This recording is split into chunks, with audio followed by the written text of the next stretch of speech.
Heavenly Father, as we begin another week of debate and deliberations, we ask for protection and guidance as we offer two haikus of hope. In this time of fear, heal us, Lord, carry us through. Our faith is in you. May Congress bring light, face life post-COVID, eyes bright. Let's begin anew. May we be instruments to bringing your good and holy will to our people today and every day. Amen. Please remain standing for the singing of the national anthem.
Majority Leader. Mr. Speaker, I move we call roll of House members. I so move, Mr. Speaker. Any objection? Hearing none, the Secretary General is hereby directed to call the roll of members. Roll of members, Honorable Representatives Abante, Abaya, Abellanosa, Abu Exaldivar, Abunda, Acop, Acosta,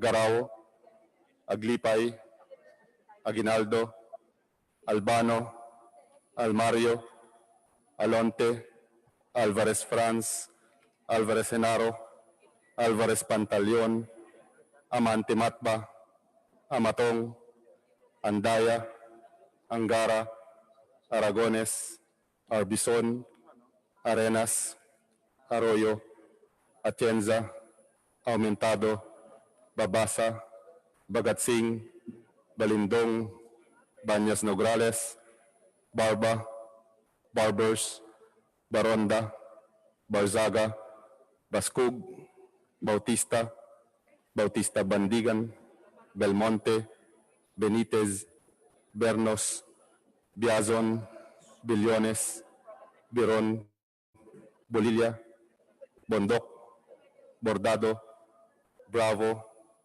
Brosas, Bulot, Bustos, Kabatbat, Kabutsan, Cabredo, Cagas, Calderon, Calixto, Caminero, Campos, Canama, Kawagdan, Cari, Castelo, Castro Franz, Castro Fredinil, Cayetano Alan Peter, Cayetano Maria Laorni, Celeste, Chato, Chipeco, Chungalao, Co Angelica, Co Elizaldi, Coanco, Colyantes, Crisologo, Cua, Quaresma, Cueva, Colyamat, Dagook, Dalipe, Dalog, Datol, Daza, De Jesus, De Venecia, Defensor Lawrence, Defensor Michael, Del Mar, De Los Santos, De Los Montalia, De Maporo Abdullah, De Maporo Khalid, Duavit, Duhali, Duterte, Di Faustino Ino, Di Faustino Michael, Di Ian, Ebcas, Ecleo, Elago, Enverga, Erice, Erigel, Ermita Buhain, Escudero, Espina, Espino, Estrella, Fariñas Ria, Fariñas Rudis Caesar, Fernandez Fernando, Ferrer Juliet, Ferrer Luis, Yeah, I asked him. I think. Flores, Fortun, Fortuno, Frasco, Fuentebella, Gaite, Garbin, Garcia Jose Enrique, Garcia Pablo John, Garcia Vincent, Garin Janet, Garin Sharon, Gasataya, Gatchalian, Gato, Heron, Go Ed, Go Mark, Gonzaga, Gonzales Aurelio, Gonzales Neptali, Gonzales Sandro, Goresepa, Guico, Gulyas, Guya, Haresco, Ataman, Hernandez, Herrera D, Hoffer, Alosjos, Javier, Jimenez, Ko Elisa, Ko Wilton, Konghun, Labad-Labad, Lacson, Lacson Noel, Lagman, Lagon, Lara, Lazatin, Liachon, Legarda, Lin, Lim Kaichong, Lopez, Loyola, Lusotan, Macapagal-Arroyo, Maceda, Madrona, Malapitan, Mangawang, Mangudadato, Marcoleta, Mariano Hernandez, Mariño, Marquez, Martinez, Matba, Matugas, Mendoza, Mercado, Momo, Natividad Naganyo, Nava, Nieto, Noel, Nograles Jericho, Nograles Juan, Nolasco, Nunez Malanyaon, Oaminal, Olivares, Ong Jose, Ong Ronnie, Ortega, Uwano Dizon, Pacquiao Alberto, Pacquiao Rogelio, Padiernos, Padua, Palma, Pancho, Panotes, Peña, Pichay, Pimentel, Pineda, Plaza, Puno, Kimbo, Radaza, Ramirez Sato, Ramos, Remulla, Revilla, Reyes, Rivera, Robes, Rodriguez, Roman, Romero, Romualdez Ferdinand, Romualdez Yeda, Romualdo, Romulo, Roque, Sakdalan, Sagarbaria, Sakaluran, Salceda, Salimbangon, Salo, Sanchez, Sancopan, Santos Recto, Sarmiento, Saulog, Savellano, Siao, Silverio, Singson, Singsonihan, Sinsuat, Swansing Estrelita, Swansing Horacio, Suarez Aleta, Suarez David, Suntay, C. Alvarado, Taduran, Talyado, Tambunting, Tan Alisa, Tan Angelina, Tan Samir, Tan Shari, Tan Sherni, Tejada, Teves Arnolfo, Teves Jose, Tianco, Tolentino, Torres Gomez, Tulfo, Tupas, Tutor, T. Alan, T. Diego, Umali Alfonso, Umali Maria Victoria, Unabia, Ungab, Uy Juliet, Uy Rolando, Valeriano, Valmayor, Vargas, Vargas Alfonso, Velasco, Veloso, Vergara, Villa, Villafuerte, Villanueva Eduardo, Villanueva Noel, Villor, Villaraza Suarez, Villarica, Violago, Yap Eric, Yap Victor, Yu, Zamora Ronaldo, Zamora Waikurat, Zarate, Zubiri.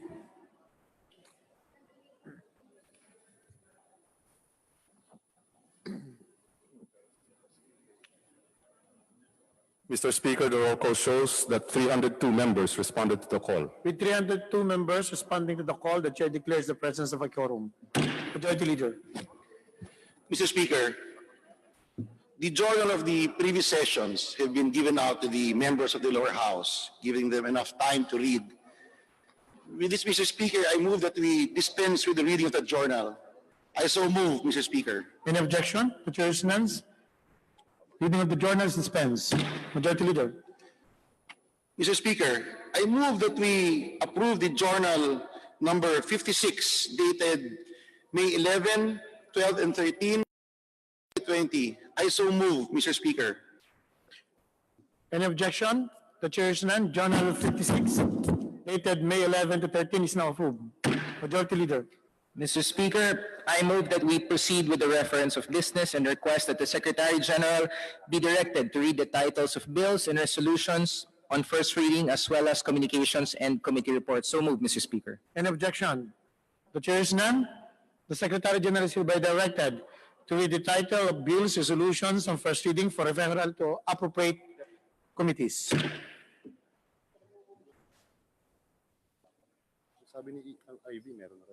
Reference of business, bills on first reading, House Bill 6733, institutionalizing an installment payment scheme on basic utility bills during calamities to be known as the Three Gives Law. Representatives Yu, Labad, and Nava. To the Defeat COVID-19 Ad hoc Committee.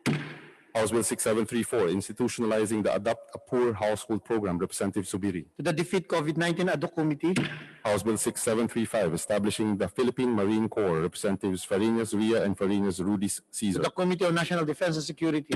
House Bill 6736, establishing a TESDA Training and Assessment Center in Pidig, Ilocos Norte, to be known as Ilocos Norte TESDA Training and Assessment Center. Representatives Farinas Ria and Farinas Rudy Cesar. To the Committee on Higher and Technical Education.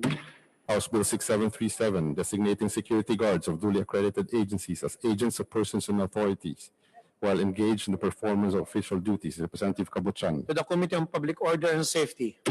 House Bill 6738, strengthening the Philippine Sports Commission. Representative Kabuchan. To the Committee on Youth and Sports Development. House Bill 6739, increasing the penalty imposed against polluters of navigable waters. Representative To Kabuchan. the Committee on Ecology.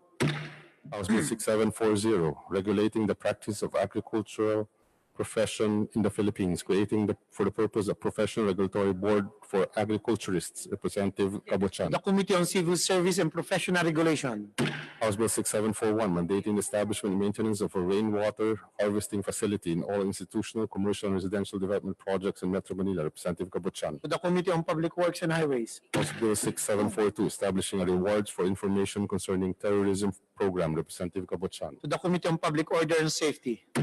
House Bill 6743, institutionalizing sustainable coastal tourism, providing mechanisms for its institutionalization. Representative Kabuchan. To the Committee on Tourism. House Bill 6744, mandating the use of recyclable or biodegradable materials for the packaging of consumer products. Representative Kabuchan. To the Committee on Ecology.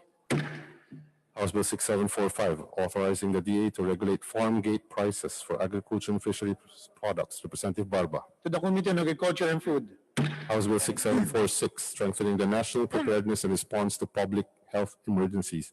Representatives Swansing Estaglita and Swansing Horacio. To the Defeat COVID-19 Ad hoc Committee. House Bill 6747, amending Section 386 of RA 7160, Local Government Code of 1991. Representative Salo. To the Committee on Local Government. House Bill 6748, renewing the franchise granted to Palawan Broadcasting Corporation. Representative Acosta. To the Committee on Legislative Franchises.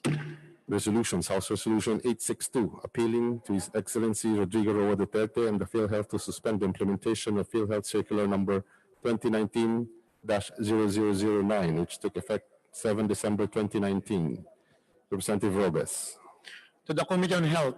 House Resolution 863, urging the House through the Committee on Legislative Franchises to admonish the NTC on its failure to comply with their commitment under oath and to inquire on the same and on possible measures to be taken on that matter. Representative Sarmiento. To the Committee on Rules.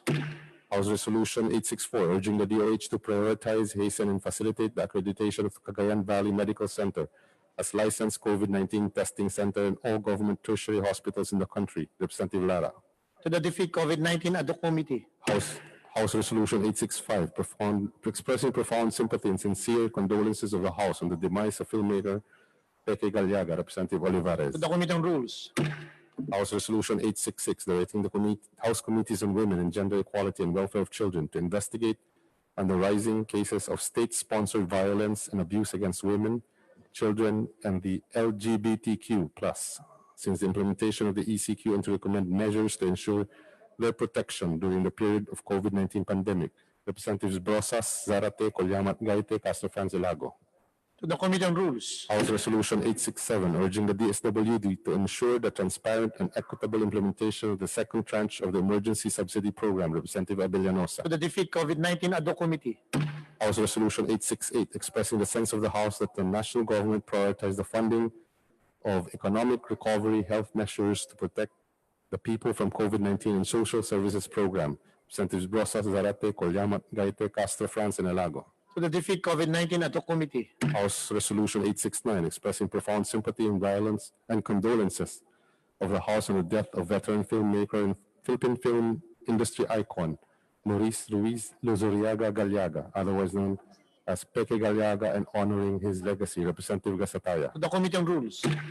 House Resolution 870, seeking for investigation on the alleged mishandling in the implementation of social amelioration program under RA 11469. Representative Aumentado.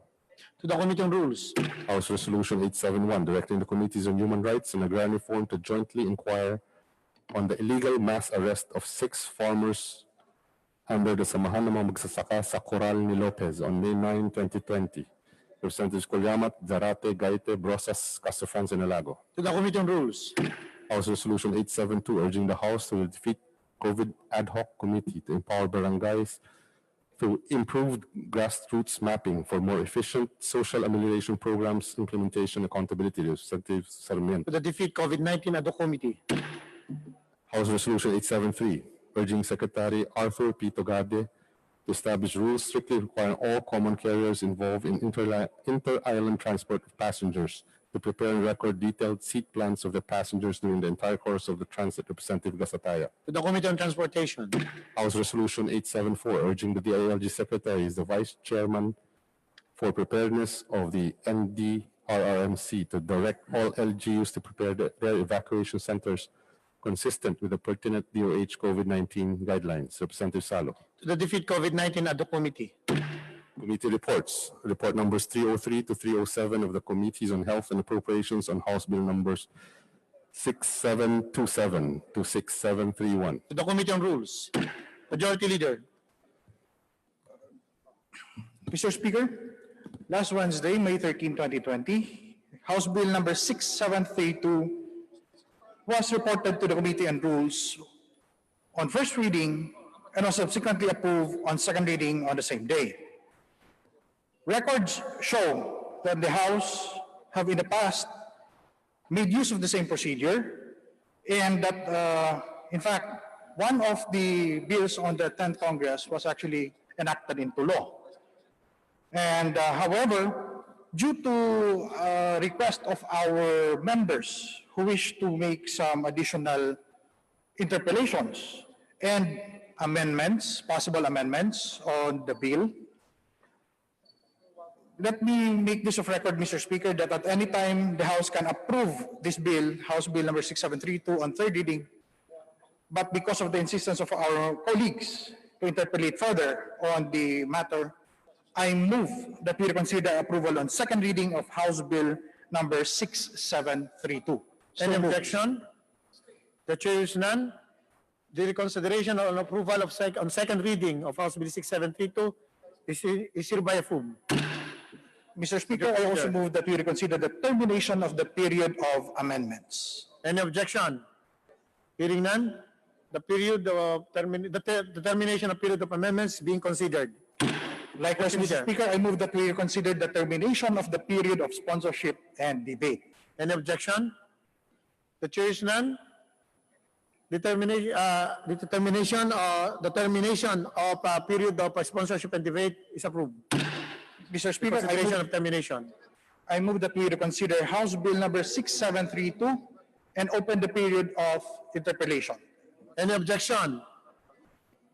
The chair is none. The Secretary General is hereby directed to read the title of House Bill 6732 for consideration on second reading and for opening on sponsorship and debate. Sponsorship debate.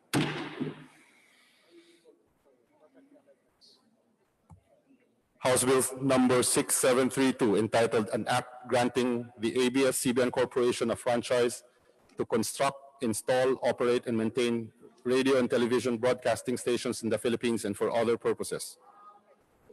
Majority Leader. Mr. Speaker, to sponsor our bill, I move that we recognize the Honorable Deputy Speaker El Rey Villafuerte. Sponsorship pa ba to? The Honorable Deputy Speaker, El Rey Villaferte from the province of Camarines Sur is recognized to sponsor House Bill 6732.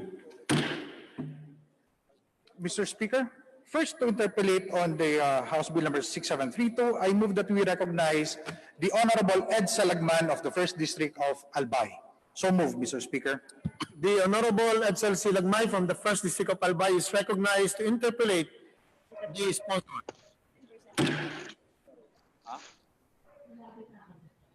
Maraming Mr. salamat, Speaker. Deputy Speaker. Honorable Lagman, you may proceed. Thank you, Mr. Speaker. Will the distinguished sponsor yield to a few questions? Yes, Your Honor. Yes, Mr. Speaker. Before I proceed with my interpellation, I would like to make this manifestation.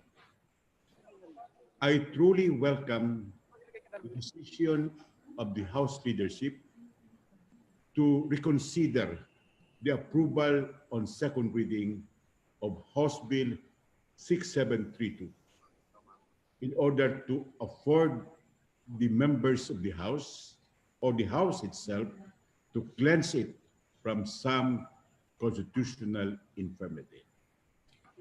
Now that there is finally a positive action by the House on the ABS-CBN franchise, we must make sure that the passage of House Bill 6732 granting the network an interim or provisional franchise must be free of any constitutional defect.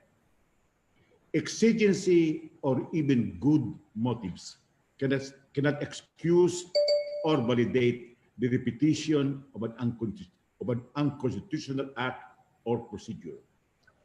In the book of Ecclesiastes, which Speaker Alan Peter Cayetano is wont to invoke, it is said, and I quote, "What is crooked cannot be strengthened, and what is lacking cannot be counted," unquote.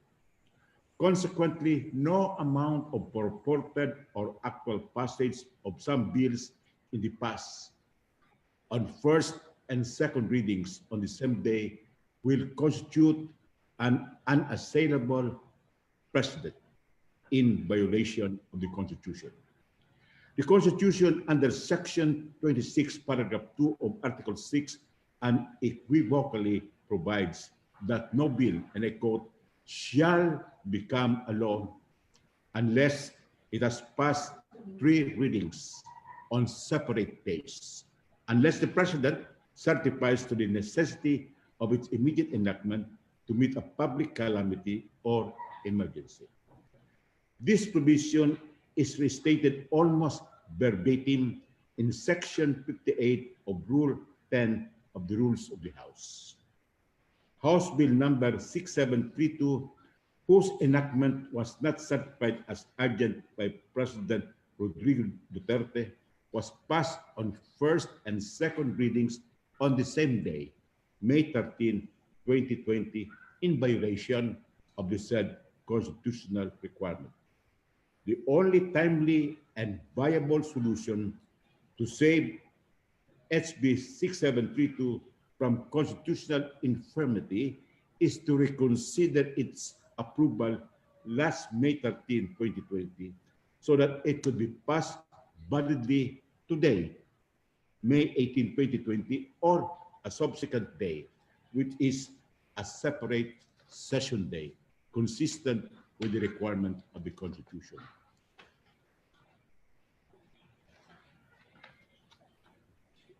The presidential spokesperson, Harry Roque, previously announced that the President is inclined to sign or approve a bill on the extension of the ABS franchise or even a provision on a temporary or interim franchise, provided that it has no constitutional defects.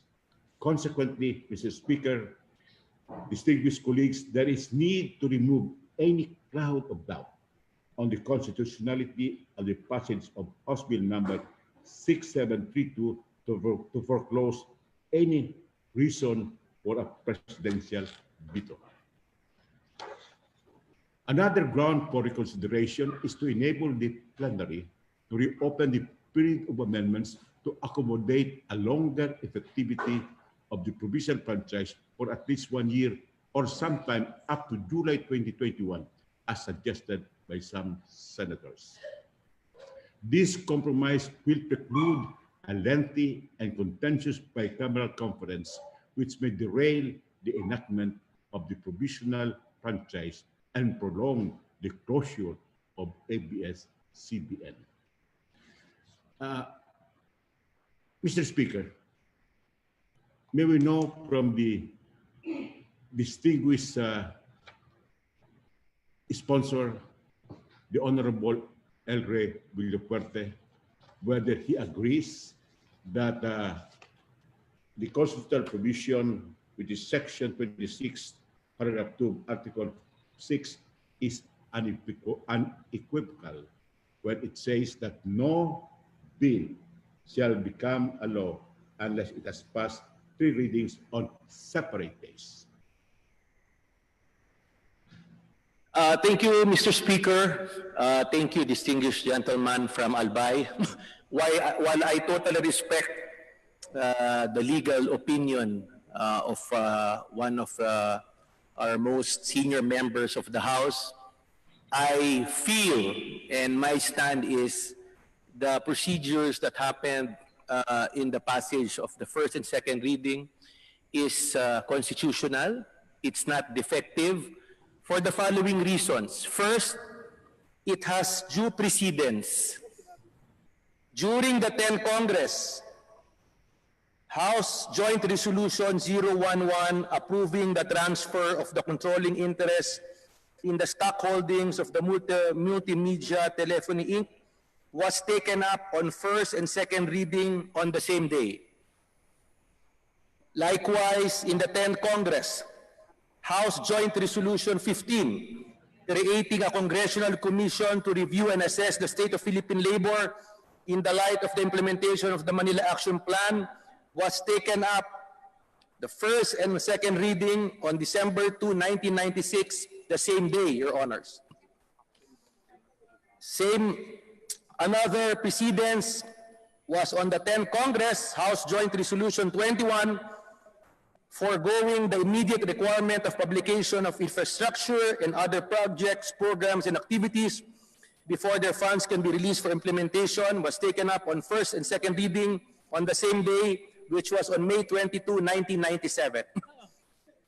On House Joint Resolution number 47 during the 14th Congress, was taken up and approved on first and second reading on September 30 of 2009, which is on the same day. It is my view, the constitutional, these are all, we complied with the Constitution. The Constitution clearly says 3 readings on separate days, not 3 separate days. So, Your Honor, basically, my justification is really, aside from precedence, is that the Constitution really basically requires 3 readings on separate days. Basically, first, to inform the members of Congress of what they must vote on. And we have complied with this because the first reading was done last Wednesday, and the committee was convened as a whole, meaning all members were informed the same day. So, the requirement of the Constitution of informing members from first to second reading was duly complied. However, another requirement of the Constitution is to give the members of Congress notice that a measure is progressing to a legislative process, allowing them and other interested in the measure to prepare the positions on the matter. This requirement can be met when, after the second reading, we will comply with the constitutional requirement of the 3-day notice, printed, sent to members. So it is my opinion, it is my stand that Congress, this 18th Congress, passed House Bill 6732 on first and second reading on the same day is constitutionally sound, Your Honors, Mr. Speaker. Well, Mr. Speaker, if the distinguished sponsor has that opinion that there is no constitutional infirmity in the passage of this bill on the same day, first and second readings, then why are we moving and approving to reconsider the approval of this bill last Wednesday? We are doing that simply because it's also the prerogative of this body to do so, to revert back. We've done that in the past. It has precedence. Secondly, this Congress is transparent, responsive, consensual. We listen to the voice of our senior member, Congressman Edsel Lagman, who's a legal luminary. We listen to other members. It does not mean that we are reverting back to second reading, that we are of the belief that there is constitutional defect. It is the prerogative of this House to revert back to second reading, which we are doing right now, Your Honor, Mr. Speaker. After we have reconsidered House Bill number 6732 on second reading, and we proceed to some amendments and other processes, are we going to approve this bill on second reading today or subsequently? Your Honor, Mr. Speaker, this body is a deliberative body. I cannot decide that for myself. I think if ever we decide to approve or not, it is the decision of this body, the majority being a committee of a whole. We can revert back, we can open up. Right now, it's a period of interpellation, not yet amendments. So I cannot safely say that we will open a period of amendments today. It depends on the majority decision, Your Honor, Mr. Speaker.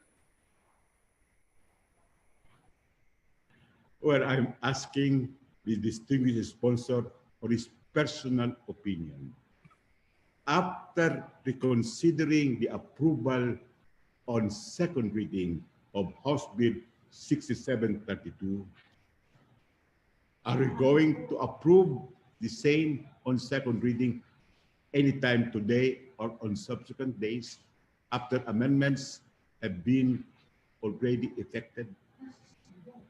Mr. Speaker, Your Honor, it is my personal opinion, my vote, I'm only one, is that since we voted for this on second reading the last session, last Wednesday, it is my own personal opinion that what we did was constitutionally sound. However, opening it, reverting it back to second reading is not really up to me, Your Honor, Mr. Speaker. The majority has decided to do that. I am only one vote, one member of the majority. So I cannot, I can only speak for my own vote, my own personal opinion, but my opinion, while it can influence others, is not necessarily the position of the majority, Your Honor, Mr. Speaker. May I know from the distinguished sponsor, with respect to his solitary vote, will he vote again on second reading once it is called today or in subsequent days? Definitely, any action moving forward has to be voted upon, Your Honor, Mr. Speaker. And since this plenary has already decided to revert back, discussing second reading, which was approved last Wednesday, is moot in academic at this point. So moving forward, this body will decide how to move forward, Your Honor, Mr. Speaker. We opened up a period of interpellation, reverted back to second reading. So it's up to the body, the majority, to decide how to move forward, Your Honor, Mr. Speaker. Thank you so much, distinguished sponsor, for impliedly admitting that there will be a second and valid vote on second reading on House Bill number 6732. Now, let me proceed. With respect to previous resolutions which were approved on first and second reading on the same day, were these bills or resolutions or joint resolutions in the nature of a bill?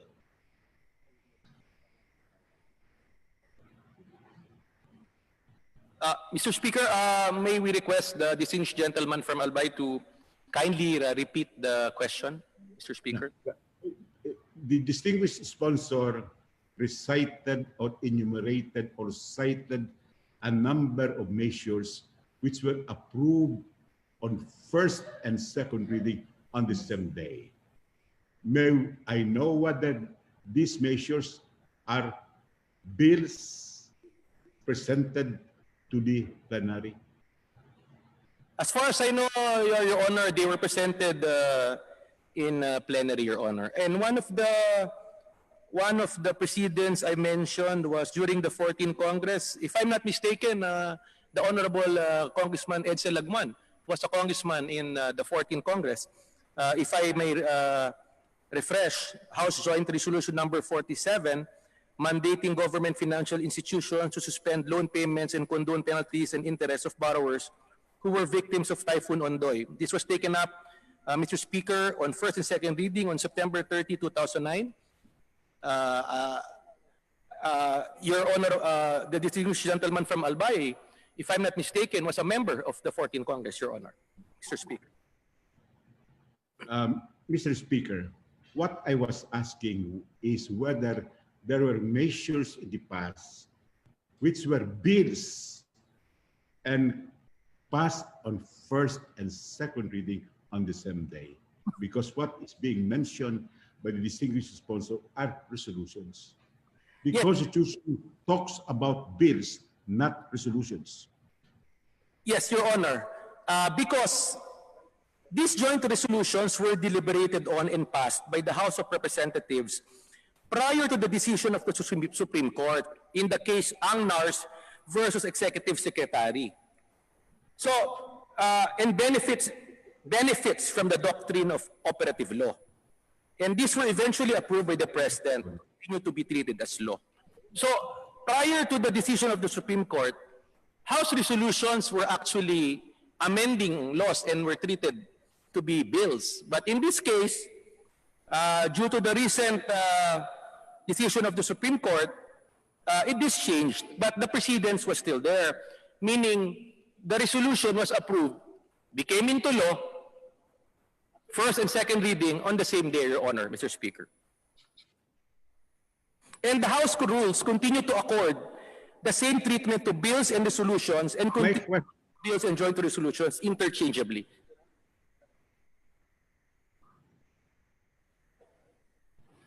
My question is very simple and very clear, distinguished sponsor.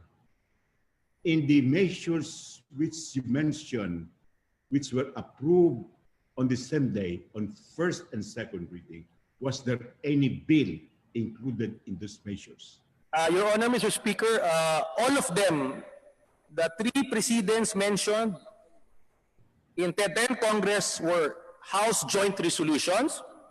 In the 14th Congress, it was a House joint resolution. Mr. Speaker, Your Honor. Thank you so much for that candid answer. Because under the Constitution, what the Constitution says would be bills, not resolutions. Before they are made laws, should pass 3 readings on separate days. Now, let me go to another point. Granting, for the sake of argument, that there were measures passed on first and second reading in the past, this would not constitute an unassailable precedent because they violate the Constitution as far as bills are concerned. And no violation of the Constitution can ripen into a precedent. Let me go to the decision of the Supreme Court in Chavez versus Judicial and Bar Council, GR number 202242, July 17, 2012. The Supreme Court very clearly ruled that any circumvention of the constitutional mandate should not be countenanced, for the Constitution is the supreme law of the land. Consequently, no prior infraction or violation can validate a subsequent infraction or violation. Now, there is another case which I think we should be able to take note. And this is the case of Lagman versus Executive Secretary Ochoa, GR number 193036, December 7, 2010. And the Supreme Court clearly pronounced, and I quote, "No matter how noble and worthy of admiration the purpose of an act, but if the means to be employed in accomplishing it is simply irreconcilable with the constitutional parameters, then it cannot still be allowed." So this previous passage on second and first reading on the same day cannot be allowed to constitute a valid precedent. Now,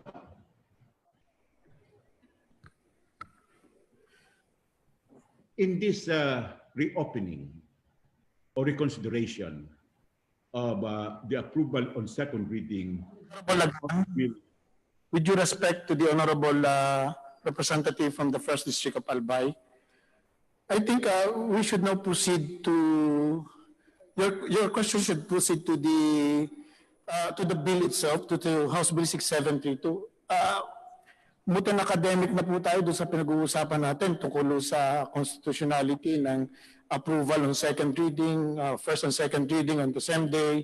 Dahil narito na tayo ngayon na bumalik na ulit tayo, na-reconsider natin yung approval na yun ng second reading, punta na tayo sa mismong subject matter at yun naman pag-usapan natin. Well, hindi na germane kasi yung mga, with due respect ko, sa kung ano yung pinag-uusapan nating House Bill. well, that is precisely the point.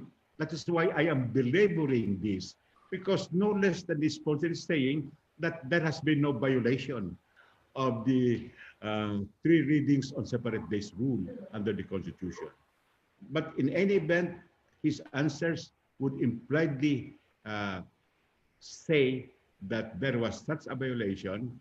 That is why we are proceeding on the reconsideration of the measure, and we will be voting again on second reading to validly vote on a separate day. With due respect, Thank you for that reminder. Mr. Speaker, may I be allowed to say something, Mr. Speaker? you may proceed, Mr. Sponsor. Alam mo, Mr. Speaker, isang honor sa akin na makipagbalikan ng isip, kaisipan sa ating distinguished gentleman from Albay. Being only a second termer, and ang kasama po natin dito ay highly respected senior congressman. But Mr. Speaker, aabuti po tayo ng ilang oras dito with regards to the position of our honorable gentleman from Albay. He is of the view that what we did last week is defective constitutionally. While it is my position that is legally firm and sound and in line with the Constitution, I would be honored to cite jurisprudence, precedents, legal opinions. However, Mr. Speaker, that is considered moot and academic at this point. We can discuss that at a separate venue. Again, gusto ko lang pong sabihin that in order to move forward, we already reverted back to second reading, and I think we should just move forward. To say that it is constitutionally defective, I highly respect. But again, our stand is it is constitutionally sound. We cannot resolve this issue now. This issue can drag on for weeks, months, until it reaches the Supreme Court. But as of now, let us mag-focus po tayo dito po sa House Bill 6732 kung how we can move forward, Mr. Speaker, Your Honor. May appeal to Honorable Lagman to please focus sa questions to House Bill 6732. Please. Well, the issue on constitutionality with respect to second reading has been resolved by the reconsideration of the approval of House Bill number 6732. What is academic, I am sorry to say, are the answers of the distinguished sponsor.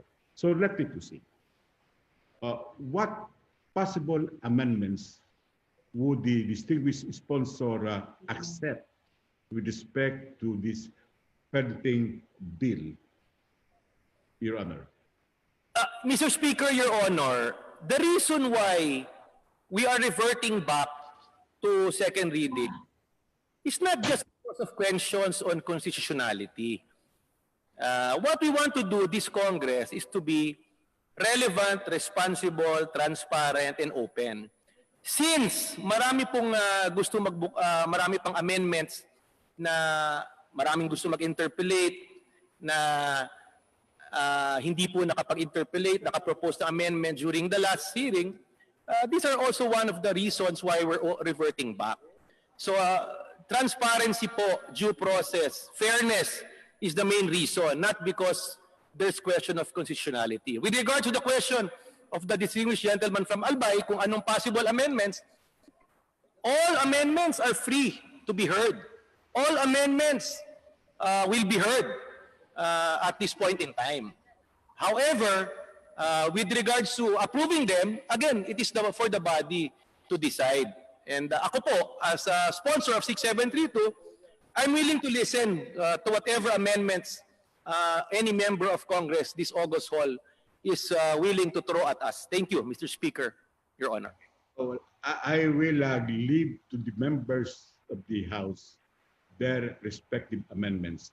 But as a parting message, let me quote the Supreme Court in Tolentino versus Secretary of Finance, because it is the reason for this decision that we are now having a reconsideration of House Bill number 3732 on second reading.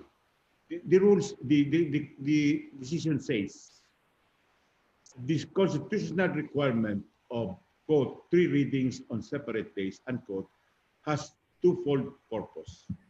One, to inform the members of what they must vote on, and two, to give them notice that a measure is progressing through the enactment process, thus enabling them and others interested in the measure to prepare their positions with reference to it.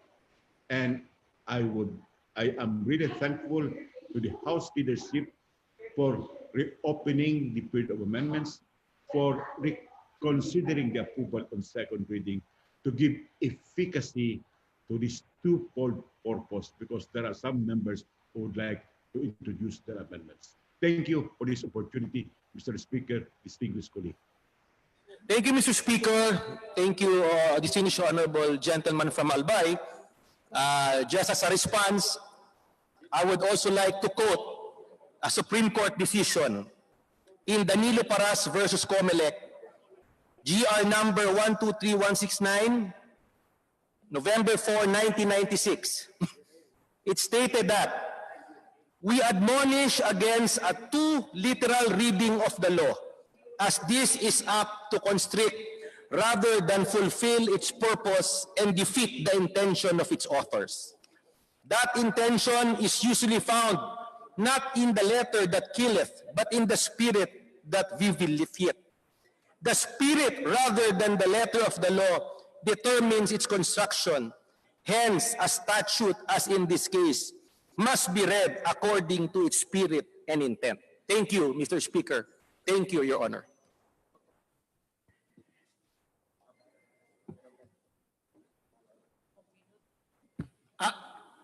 Manong Excel, nakamute po kayo. Please unmute, please unmute. Mute mo raw to. Please do the unmuting. You may proceed now, Honorable Lagman. Let me just make this point that it is axiomatic that when the language of the Constitution of the law is plain and clear, it must be read literally. And that is why we are reading the rule on 3 readings on separate days literally. Thank you.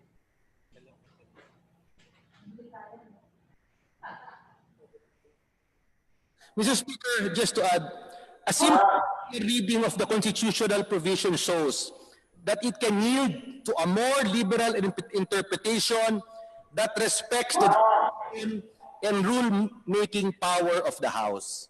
Interpreting 3 readings on separate days can be subject With to due respect to the Honorable Sponsor and to Honorable Lagman, the Chair will not anymore recognize questions not related to House Bill 6732. If we will not discuss matters not related to House Bill 6732 and only matters with respect to the constitutionality of first, second, or third readings and not about House Bill 6732, sorry, I will not recognize you anymore. So please, my appeal to Honorable Sponsor and to Honorable Lagman to please engage what the subject matter is on the floor.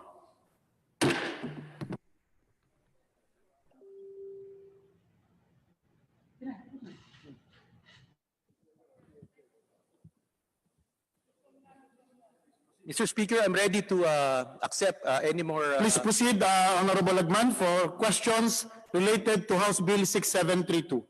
No, I was called to interpolate, and my interpolation is premised on some constitutional points. But if the state officer does not want to acknowledge any more interpolations related to the Constitution, then I am done.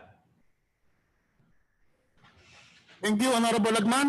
Majority Leader, please proceed to another interpellator. Thank you, Mr. Speaker. May we recognize the Honorable Bambol Tolentino representing the 8th District of Cavite to interpolate the Honorable Sponsor of House Bill number 6732, Deputy Speaker El Rey Villafuerte. So moved, Mr. Speaker. The Honorable Representative from the 8th District of Cavite, the Chair of the Committee on Accounts, Representative Bambol Tolentino is recognized to interpolate Deputy Speaker El Rey Villafuerte. Magandang hapon po, Mr. Speaker. Una po sa lahat, binabati ko po lahat ng naririto sa plenary at yung pong naka-online sa Zoom. Mr. Speaker, tatanggap po ba ng maiksing katanungan ng kinatawan ng lalawigan ng Camarines Sur? Opo, Mr. Speaker. Bago po ang lahat, nais ko po munang sabihin ang paghanga sa binigay na talumpati ng sponsorship speech ng ating pong mahal na Speaker Alan Peter Cayetano sa House Bill 6732. Maiksi lang po ang aking katanungan. Nais ko lang pong tanungin kung bakit po napili ang October 31 kaysa sa 25-year na prangkisa na ibibigay sa ABS-CBN. Salamat po, magalang-galang na representante ng Tagaytay, ng Cavite. Ang napili po namin na October 31, 2020 to grant a provisional temporary permit sa ABS ay para magkaroon ng impartial, comprehensive, extensive hearing na meron po tayong deadline. Ang deadline po na sinet namin among ourselves and with the other co-sponsors, co-authors ay October 30. While we are tackling other more urgent, pressing issues na mga COVID-related, ang usaping ABS franchise ay ano rin po, ay minarapat na rin po namin na desisyon na ihir na rin po yan. Again, the main purpose of filing this bill is to have marinig lahat, magkaroon ng deadline Kaya yun pong napili namin, October 31, 2020 po, Your Honor, Mr. Speaker. Mr. Speaker, ang kasunod pong katanungan ay meron na po bang sa history po ng ating Kongreso, meron na po bang pagkakataon ng mga nakaraang administrasyon na nagbigay po ng provisionary ang Kongreso bilang prangkisa ng isang nag-a-apply, whether it's renewal or a new franchise? Mr. Speaker, meron na pong precedents. June 14, 1950, Bolinao Electronic Corporation, the predecessor of ABS-CBN, was granted a temporary permit to construct, maintain, and operate stations. Meron na pong precedent, as mentioned. June 14, 1950, Republic Act 511. Bolinao Electronics Corporation, the predecessor of ABS-CBN, was granted a temporary permit that time, Mr. Speaker. Was it, Mr. Speaker, under the 1987 Constitution? Hindi po. It was granted June 14, 1950 po. Bago po nagkaroon ng Alto Broadcasting, yung Bolinao Electronics Corporation was granted a franchise under Republic Act 511. Mr. Speaker, marami po akong katanungan. Subalit lahat po ng aking mga saloobin at ipahayag sa mga katanungan ay ito po ay nire-reserve ko na lang sa formal hearing, if there will be a formal hearing for the 25-year franchise. So, sa ngayon po, hindi ko na po ubusin ng oras para lang po ilabas yung mga katanungan na yon. At ito po ay, tulad po ng sinabi ko kanina, I will reserve it to the formal hearing if there will be a 25-year renewal or a new franchise for ABS-CBN. Maraming salamat po, Mr. Speaker. Maraming salamat po, kinatawan ng Maraming salamat din po. Majority Leader. Mr. Speaker, from the long list of interpellators scheduled today, may I now recognize the representative from the 2nd District of CDO, Representative Rufus Rodriguez, for its interpellation. The representative from the 2nd District of Cagayan de Oro, Honorable Rufus Rodriguez, is recognized to interpellate the good sponsor. Thank you, Mr. Speaker. Thank you, Majority Leader. Would a distinguished sponsor and our Honorable Deputy Speaker accept some interventions from this representation? Yes, Your Honor. Yes, Mr. Speaker. Thank you.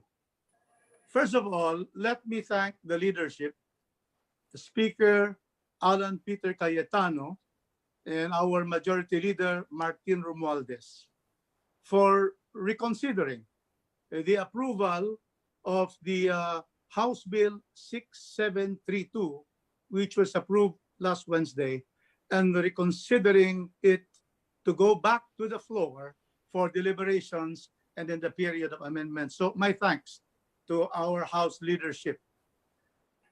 Distinguished sponsor, Mr. Speaker, I want to take your attention to Section 4, responsibility to the public.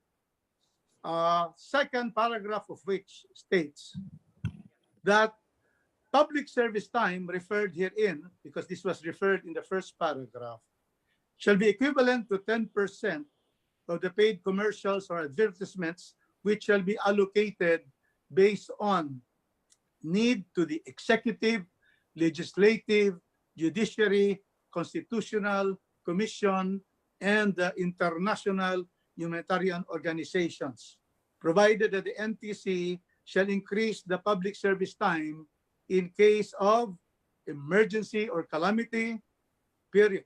The NTC shall issue rules and regulations for their first purpose, the effectivity of which shall commence upon applicability with other similarly situated broadcast network franchise holders, period. Would the distinguished sponsor agree that with this provision, this may violate the constitutional provision, Article 2 of the Bill of Rights, that no person shall be deprived of life, liberty, or property or denied the equal protection of the laws. And why? Because while this is found in this House Bill 6732, they are not found in some of the previous franchises issued by this Congress. Mr. Speaker. Mr. Speaker, I move to suspend for 1 minute. May I request? I'm just looking for my files regarding that provision, Mr. Speaker.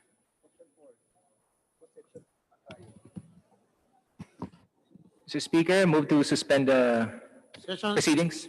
Session suspended.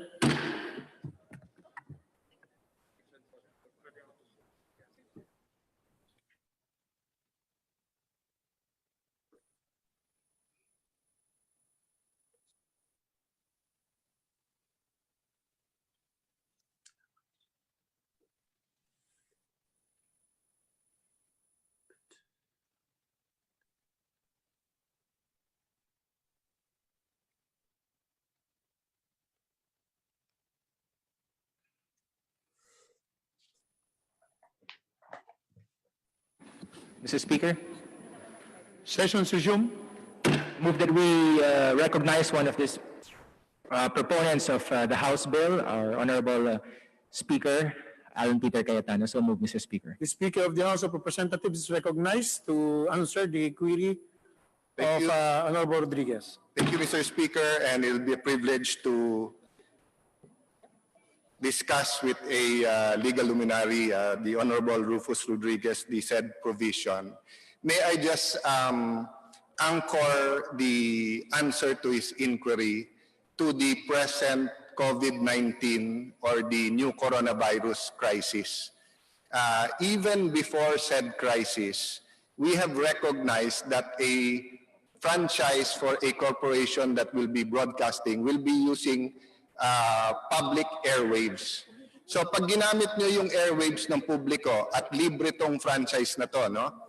Hindi nagcha-charge ang gobyerno, ang kongreso para sa franchise, pero ang permits yung sa frequency sa MTC yan, no? So since libre yung airwaves, pagka for public interest, kailangan po yan, meron naka-reserve din sa gobyerno. Kung hindi po ako nagkakamali, before the crisis, between 1 million to 1.4 million pesos na ang ads sa Channel 2 at Channel 7 for a 30-second spot. No? Kung hindi ako nagkakamali. Yan ang going rate po at yan po talaga ang sa advertising industry. And even with those rates, maraming nag-a-advertise, napupuno nga po sila eh. So if you look at Republic Act 10925, which is an act renewing for another 25 years the franchise granted to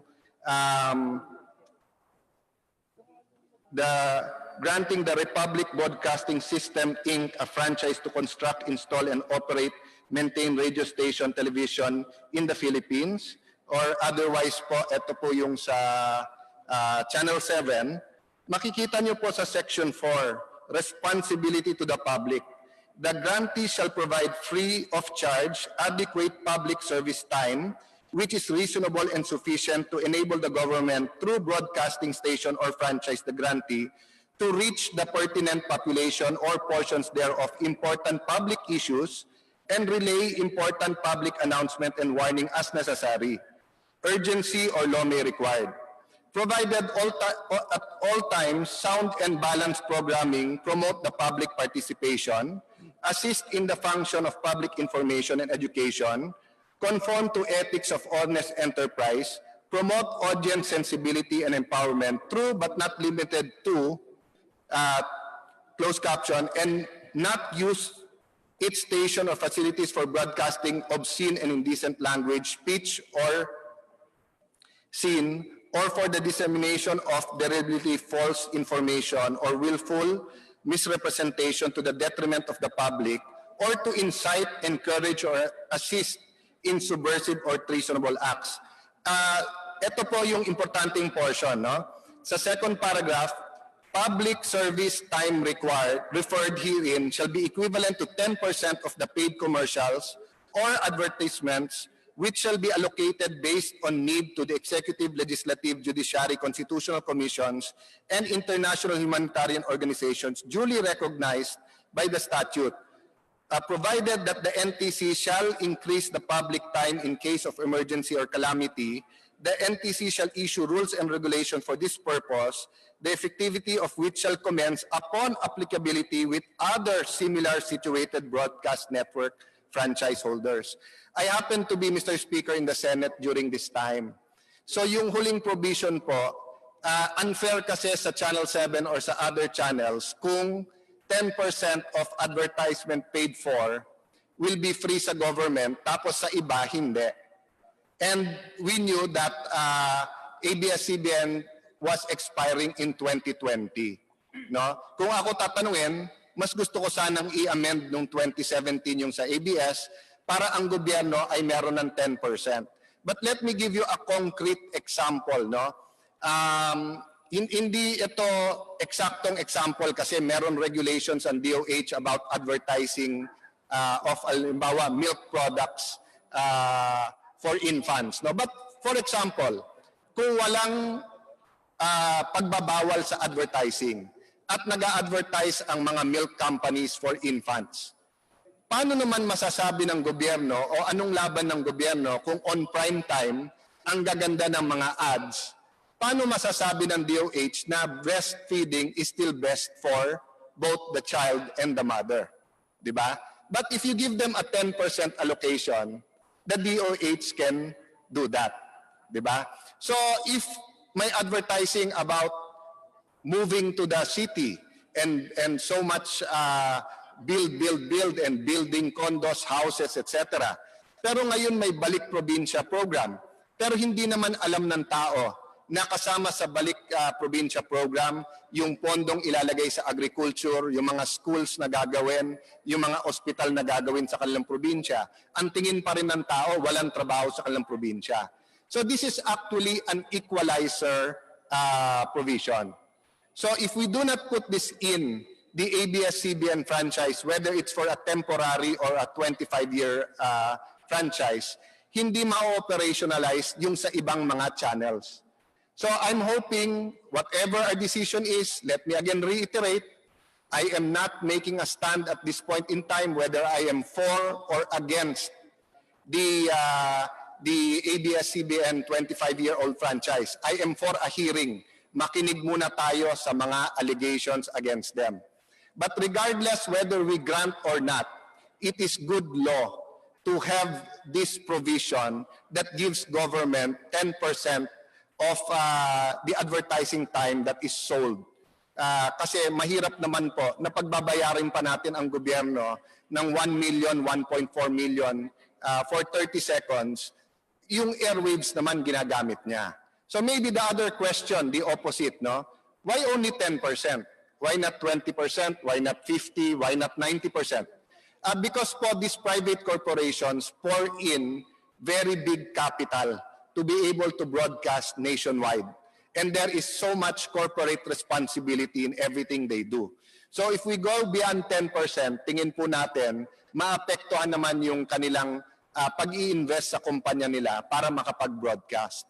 So I'm hoping this explains why it is there. I was told, but I don't have the research right now, that in the old franchises nandyan yan. But somehow, after the 87 Constitution, yung mga bagong franchise, wala doon yung provision na to. But in, I think this law is dated April 21, 2017, signed by President Duterte. And I remember I was in the Senate during this time, no? Sinama na tong provision na to, no? So actually, nakaabang na talaga yung provision na yan para sa ABS at kahit anong ibang broadcast networks na mag-expire yung kanilang franchise. The last point I want to make is that if we do decide to give ABS a franchise for 6 months, 1 year, or until 2022, dapat nandyan na yan, yung provision na yan, para both Channel 7 and Channel 2 management can work together with the government to come up with a implementing rules and guidelines para ang gobyerno can make announcements for the public health crisis during prime time broadcast. No? Having said that, I'd like to thank all stations, no? Channel 5, CNN, 7, 2, 13, all the other channels that even without this provision, nung nagsimula yung COVID, they've spent a lot, maybe even a majority of their time in broadcast, updating the public about this crisis. Pero I think it's still good law to have this. So please accept the intervention of this sponsor, Mr. President, Mr. Speaker, and that's the reason why this is here. Thank you, the Speaker. We thank the Honorable our Speaker to be the person that would answer my questions. I am privileged, Mr. Speaker. Thank you very much, Speaker. I agree that there may be basis for this inclusion of the second paragraph. My only concern is the constitutional provision that says there should be no person shall be denied the equal protection of the laws.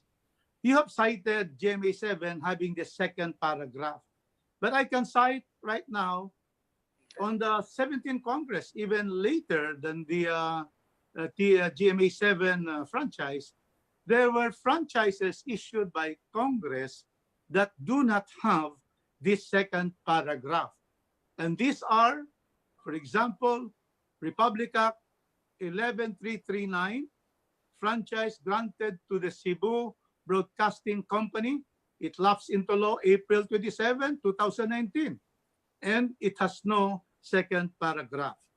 The second one is Republic Act 111893, franchise granting to Malindang Broadcasting Network Corporation, January 18, 2019. And the third one on the 17th Congress is the franchise granted under Republic Act 11205 to Deos Amor Est Broadcasting Incorporated, signed February 14, 2019. In other words, if some franchises granted by Congress have this particular provision and some do not have this provision of the public service time of 10%, then there is no equal protection of those who have not been demanded of this 10% free time.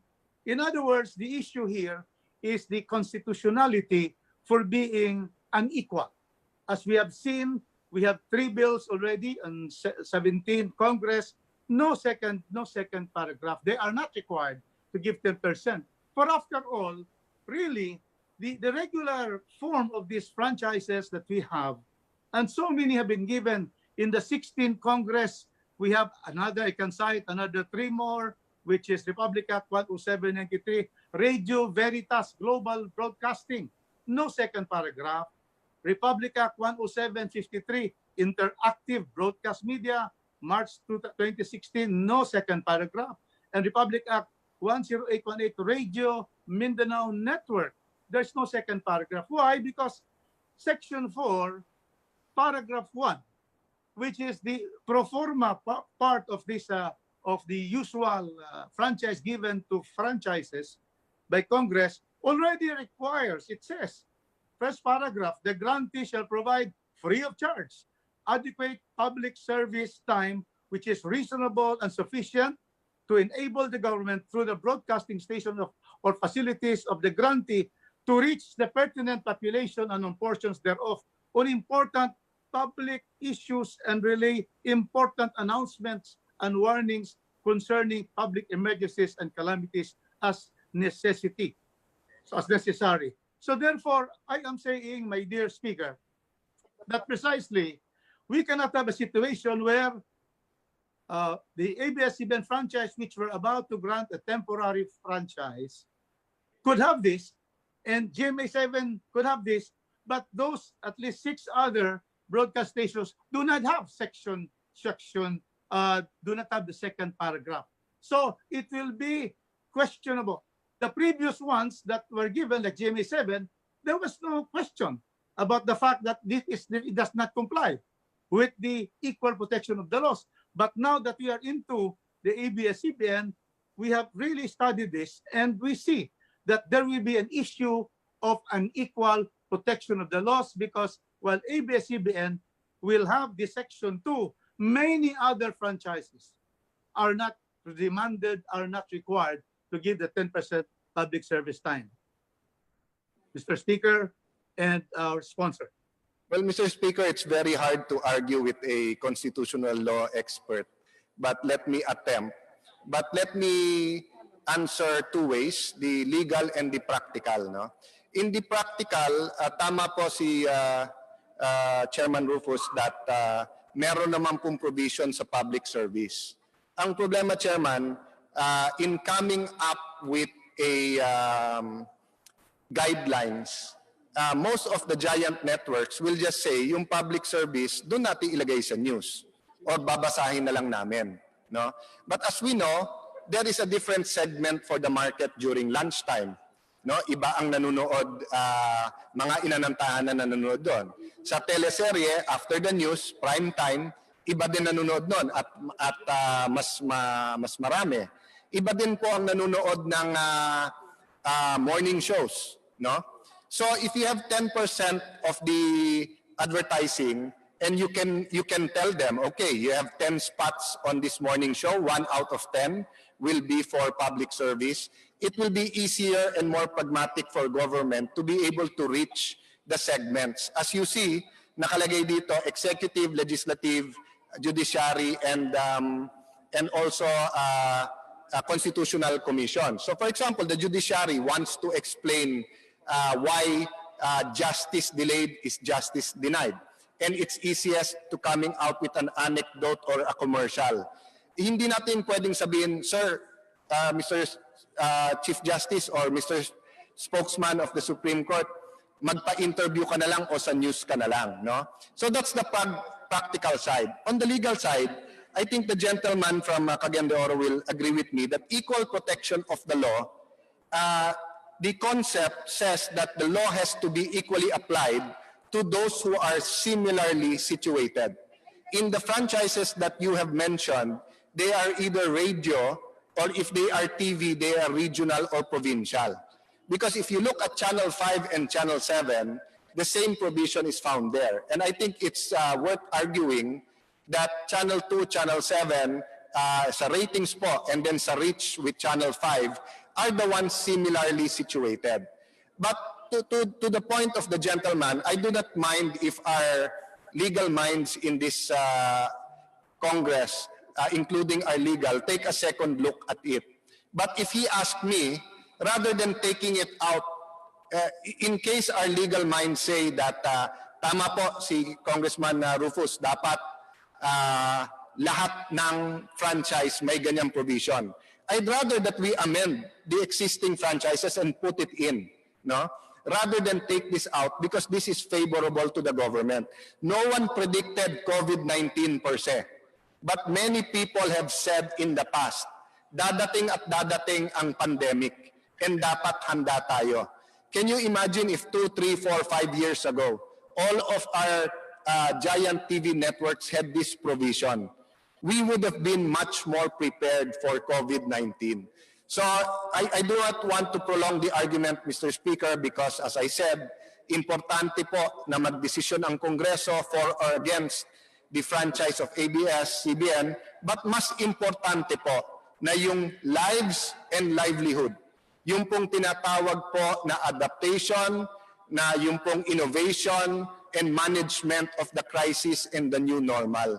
So with the permission of Congressman Rodriguez, the gentleman from Cagayan de Oro, I'm willing to submit this to our legal, but may I just stipulate my personal stand that all franchises should have this if the argument is equal protection. No? The solution is not to take it out of this provision. And lastly, if you look at the profits of our giant networks, no, the 10% will not affect their bottom line, will not affect their stock market prices, will not affect severely their income, but it will give a great advantage to the government to be able to communicate with our people directly. Thank you, Mr. Speaker. I yield back to the sponsor, the other sponsor, Deputy Speaker El Rey Villaferte. Thank you, Mr. Speaker.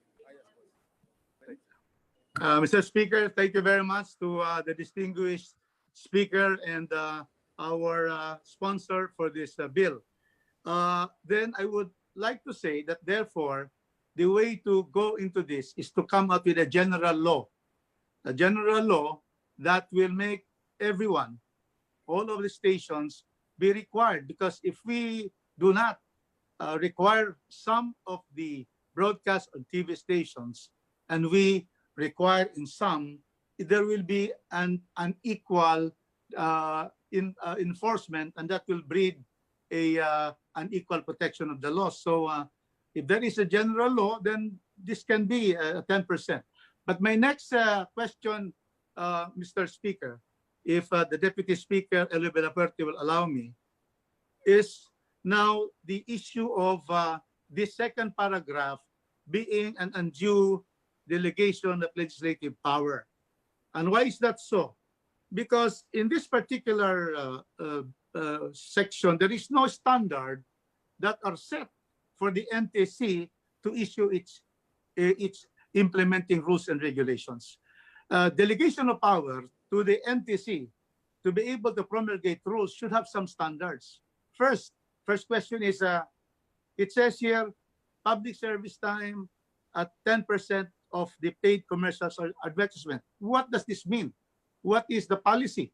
What is the policy of this particular bill in relation of 10%?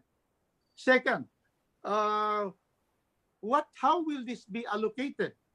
There is vagueness here because it will be allocated, the 10%, into five different institutions: the executive, the legislative, the judiciary, the Constitutional Commission, and international humanitarian organizations.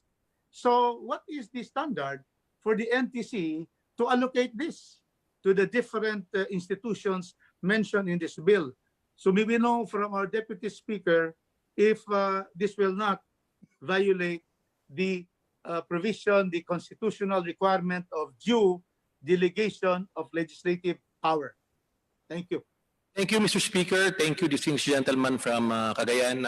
There is no violation because, all laws passed, the IRR are mostly prepared by the implementing agencies. Of course, Congress is presented, but the implementing agencies normally are the ones doing the IRR. In this case, we leave it to them to determine the details. However, it does not stop Congress from further detailing. So we are open for further amendments or suggestions. But in this case, I don't believe there's undue delegation, Your Honor, Mr. Speaker. Again, the issue on the 10%, as mentioned by our Honorable Speaker, Alan Cayetano, was already provided for in TV5 and GMA franchise. So in this case, there is no violation of the Equal Protection Law. The intention really is reform, public interest. With regards to your question of how this will be allocated, basically, it's on the sense of urgency, on the need. Right now, it's the executive who's handling the pandemic. Then they should be given priority in airtime if once this law is passed. So I think that can be determined in the IRR, Your Honor, Mr. Speaker. Thank you, Mr. Speaker, distinguished sponsor.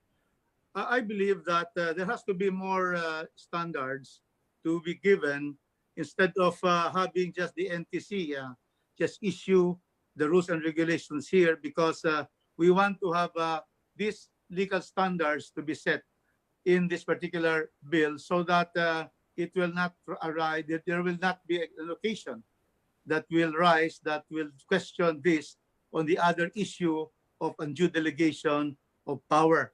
And also, of course, the issue of unequal protection of the laws. So we thank our distinguished our sponsor for that answer. And at the proper time, we will propose the proper individual amendments. Now, I'd like to go to the last proposed amendment, a proposed subject matter of my interpellation. And this is in relation, Mr. Speaker, distinguished sponsor, in relation to what is lacking here is an equality clause. In other words, in even those that have given franchises to GMA7 and to TB5 and to all the others that were given franchises, there is always a provision on these franchises, what we call the equality clause. In fact, this provision, equality clause, is found in the bill that I filed last May 6, which is House Bill 6694, which is Section 16, and this is also found in all of the previous franchises, which is not found in 6732. And I will read the equality clause.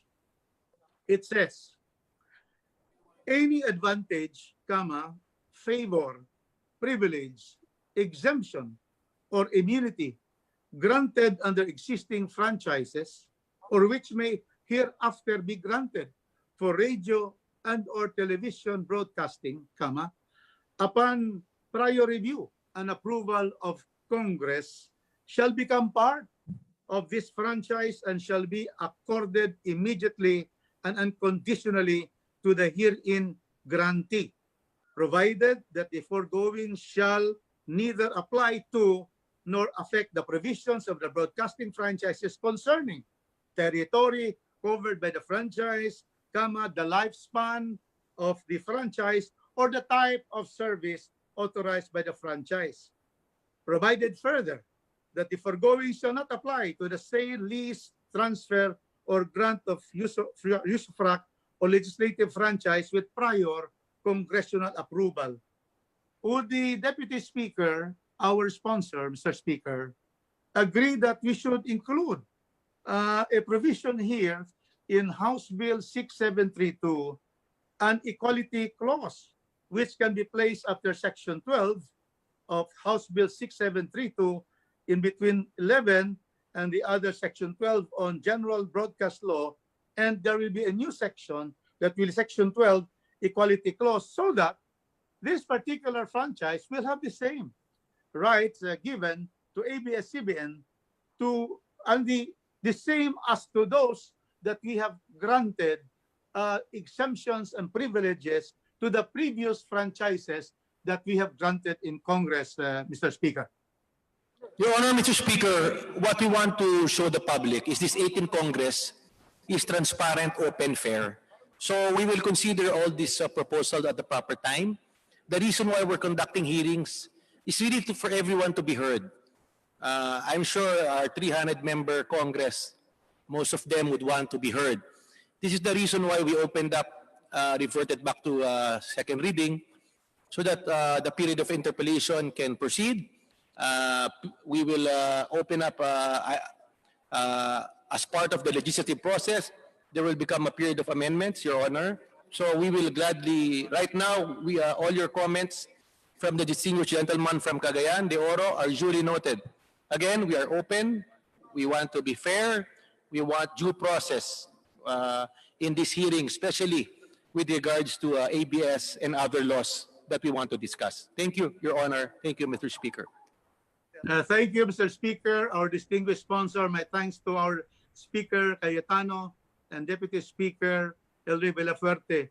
On the proper time, during the individual amendments, I will be able to present these possible amendments. And I thank, of course, their excellent elucidation of the need for the second paragraph, and also the acceptance of the comment of the Deputy Speaker that on the proper time, they're going to consider. So with that, Mr. Speaker, I thank the time of our sponsors and our dear colleagues, and I end this interpellation, and I thank our honorable colleagues and the Speaker. Thank you very much, and good afternoon.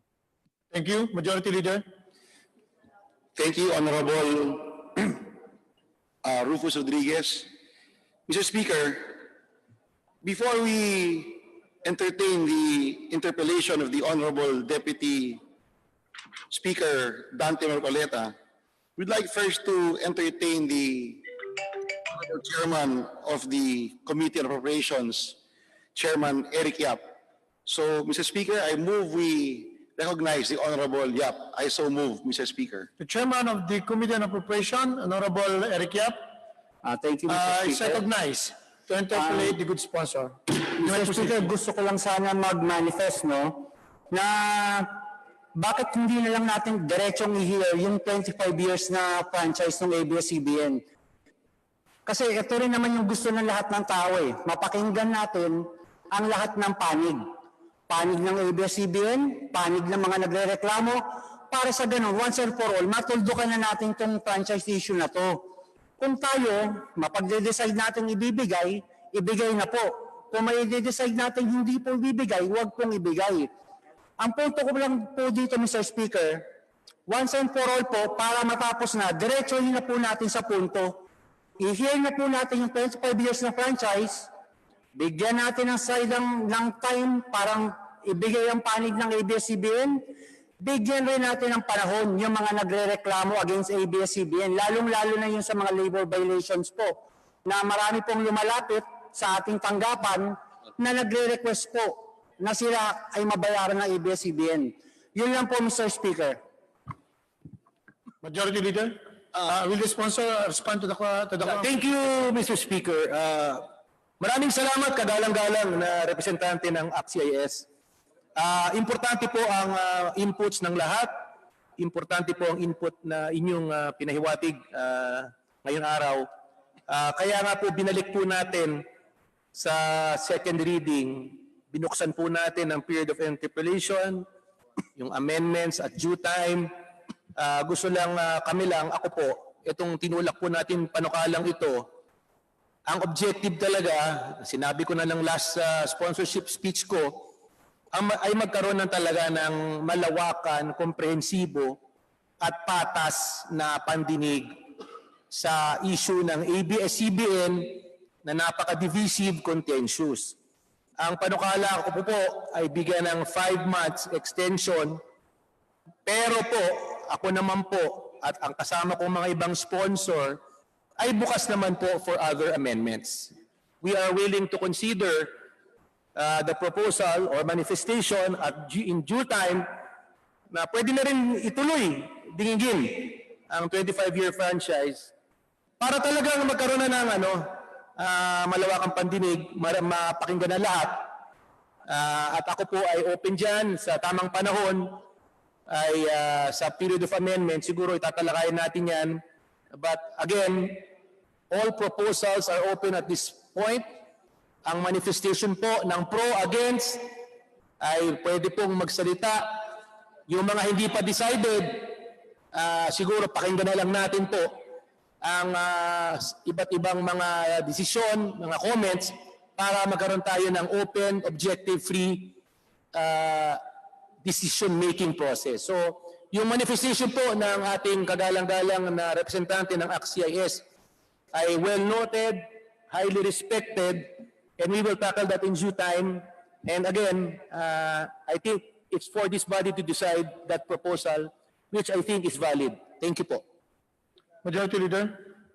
Mr. Speaker, the majority concurs with the view of the Honorable Chairman of the Committee on Appropriations. As a matter of fact, we in the majority, in discussions with our distinguished Majority Leader and our Senior Deputy Majority Leader, we are espousing a series of caucuses so that at least we can really get the consensus of the members of the House. And I don't want to speak for the minority, but I'm sure if we will allow the distinguished Minority Leader to say his piece, I'm sure he would be more than willing to say something. So it is my honor to recognize the distinguished Minority Leader to comment on that manifestation, Mr. Speaker. The Minority Floor Leader is recognized for manifestation. about the House bill on the board. Thank you, Mr. Speaker. So would the sponsor allow me to make a manifestation, Mr. Speaker? I think he would, no? Please proceed, Minority Leader. I'll go on. Well, at the outset, I will support House Bill 6732. I believe that this is a step on the right direction, Mr. Speaker. And this representation will not propose question to the sponsor of the bill, simply because the overarching issue why we have to act on this bill is the contemptuous act of NTC in misleading this institution and committing perjury when NTC Commissioner Gamaliel Cordoba told the House Committee on Legislative Franchises on March 10, 2020, under oath, that the NTC will issue a provisional authority to ABS-CBN. We have to do this because the NTC did not do its job. The questions should be propounded to them. In the midst of this public health crisis, the government needs all the help it can get to reach out to over 100 million Filipinos here and abroad. ABS-CBN has a wide reach, a loyal audience, and an established track record. We need partners in providing information the public needs. In the middle of a contracting economy, we need to do everything in our power to prevent job losses. Extending the franchise of ABS-CBN ensures employment for 11,000 of our countrymen. We cannot be deaf to the cries. We must do what we can to secure their livelihoods. If the network has issues, if there are matters that need to be addressed, let us tackle this when the immediate threat posed by the COVID-19 outbreak has passed. There is a time for everything. There is a time for reckoning. Right now, the times demand that we immediately act on this matter to save jobs and to ensure that we can communicate effectively with the public. If ABS-CBN is eventually allowed by this august body to operate, whether it be 6 months or 2 years or another 25 years, my humble request as a father, a Filipino, and a preacher, that their programs be more family-oriented, where every Filipino will watch their shows without fear of questions about morality and degrading behavior. Between now and the end of the effectivity of this franchise, if this provisional franchise is passed, and I believe it will, I urge my colleagues to deliberate on the network's franchise so that we can avoid being in the same situation in October. Thank you very much, Mr. Speaker, Mr. Sponsor. Majority Leader. Thank you very much to the distinguished Minority Leader, Benny Abante. Mr. Speaker, I'd like to recognize the Honorable Deputy Speaker, Dante Marcoleta, of Party List Sagip, for his interpellation. I so move, Mr. Speaker. Representative from Sagip Party List, the Honorable Deputy Speaker Dante Marcoleta is recognized to interpellate the good sponsor. Thank you very much, Mr. Speaker. May the Honorable Sponsoring Deputy Speaker still accommodate a few questions by way of interpellation? Yes, Mr. Speaker. Yes, Your Honor. Thank you, Mr. Sponsor.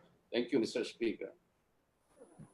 Mr. Speaker, with the initial action taken by the House last week in regard to our resolve to grant a provisional franchise to ABS-CBN, may I please know whether we receive a formal letter of appreciation from the officers of ABS-CBN Corporation? Mr. Speaker, I'm not familiar. I'm not familiar of any letter being received from ABS or any other organization with regards to the House bill we passed on second reading last week, Mr. Speaker, Your Honor. But you are certain, Mr. Speaker, Your Honor, that we have not formally received any letter of appreciation. I think the record would show. Mr. Speaker, as far as my office is concerned, I cannot answer for maybe if they address it in the House or the Speaker's office. But in my case, sponsor, I have not received any letter from any organization, Your Honor, Mr. Speaker. Are you in a position, Mr. Speaker, Your Honor, to determine today whether the House of Representatives received any such kind of letter today or in the past? Your Honor, Mr. Speaker, I'm not in a position. I think the Secretary General or the Secretariat can affirm or confirm when there's such a letter. Especially during this pandemic, most letters are sent through email, not through slow mail. So I'm not in a position, Your Honor, Mr. Speaker, to confirm or deny the question of the Honorable Deputy Speaker. I'm asking these questions, Mr. Speaker, Your Honor, because I believe this bill is for their benefit, and ordinarily, ordinary people, and even ordinary people wouldn't hesitate to extend an appreciation for something that will benefit him. In the case of ABS-CBN, its silence probably would mean, Mr. Speaker, that they will be reluctant to even send a letter of appreciation to the initiative taken by the whole House of Representatives. This means, Mr. Speaker, to me, that ABS-CBN is not interested in the action initiated by the House, despite the fact that the rules, as we know, have been relaxed to facilitate this provisional franchise. Would you feel that way, Mr. Speaker, Your Honor? I cannot speak for ABS, Mr. Speaker, Your Honor. But, you know, reading to the newspaper comments, especially those in favor of ABS, some were happy, some were not. Because those happy were saying that at least they can have operate for 5 months while the franchise is being heard. Iba naman, sinasabi, bakit 5 months lang, bakit hindi 25 years? So, I cannot speak for them, but mixed reactions. Yung ano naman, yung mga kontra naman, merong sinasabing maganda yan, mayroon nagalit dahil sabi ipasara na. So, at this point, importante talaga that we should judge whether to approve or deny based on the merits, based on the hearing, not because of what outside forces, media are saying. Because it's our constitutional duty and mandate to hear all sides and decide based on what we hear. So, Your Honor, Deputy Speaker, alam niyo po, kahit anong gawin ng Congress ngayon, ay merong mag-oppose, may mag-kontra, at meron napakahirap ng isatisfy both pro and against. So, my advice really is just hear this extensively and let us decide freely and objectively, Your Honor, Mr. Speaker. Sir Speaker, Your Honor, the reason But I insist on this question, referring specifically to ABS-CBN officials, because I will not be happy, Mr. Speaker, if ABS-CBN, despite the grant of a provisional franchise on a silver platter, will still choose to lock down operations on the ground that it did not ask for such temporary authority in the first place. I will not like to see the Congress to be placed in that situation, Mr. Speaker. That is why I feel that this question is very important. Thank you, Mr. Speaker. The objective of the temporary permit provisional franchise is basically to give Congress ample time to have an impartial, extensive hearing first, for ABS to be able to operate while we are hearing, while we are deliberating. So that is just the intention. But if they ask me and the sponsors, if we are for and against, we have to decide. Personally, I have not decided whether I'm for or against. I just want to hear all sides first. And that is the main rationale of the bill that we have filed, Your Honor, Mr. Speaker. Mr. Speaker, this representation believes that Speaker Alan Cayetano is correct in initiating this bill. First, this will prove what he has been asserting from the beginning, that Congress is not out to shut down ABS-CBN, although it must bear with us for the moment due to the interference of more pressing problems that we need to prioritize, like the present pandemic. Do you agree, Mr. Speaker, Your Honor? I agree 100% with the stand of the Speaker, his statements that napakarami pong nangyari sa ating bansa. Nagkaroon ng taal, COVID na hindi naman natin inaasahan. Nag-assure po ang NTC na magagaan siya ng provisional permit. Tumiwala tayo, under oath, sinabi niya. Hindi po acceptable sa akin na isang opisyal ng gobyerno, lulukuhin po tayo in a public hearing under oath, pati Senado.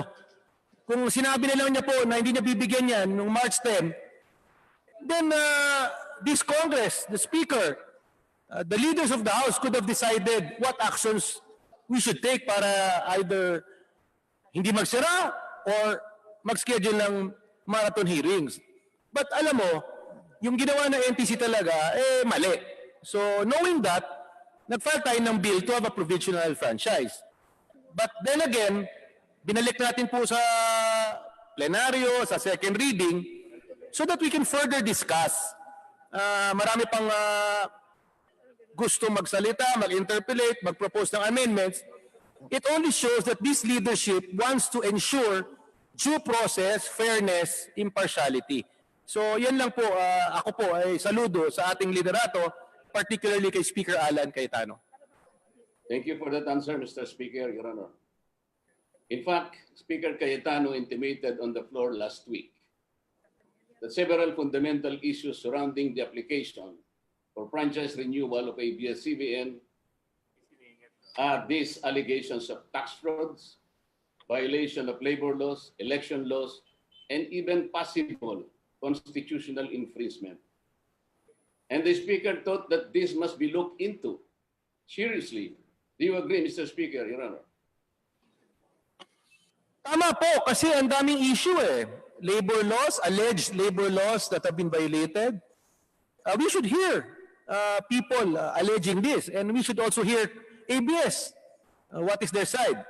Alleged constitutional laws violated, like ownership. The Constitution is very clear.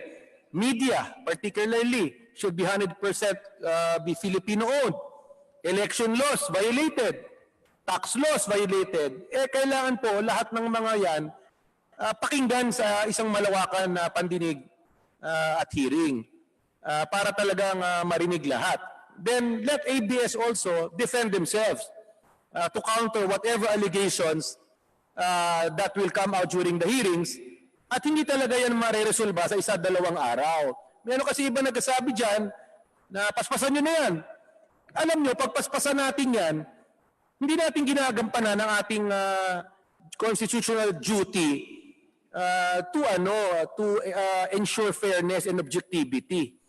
At pag ipasa natin to ng mabilis na panahon, paano, yung sinasabing equal protection, paano naman yung ibang mga nag-a-apply ng prangkisa na ordinaryong radio station na umaabot ng 3 taon, 5 taon, samantalang gusto natin pagbigyan dahil allegedly media giant. So, importante talaga, malawakang hearing, impartial, due process, ibigay sa lahat, for or against. Your Honor, Mr. Speaker.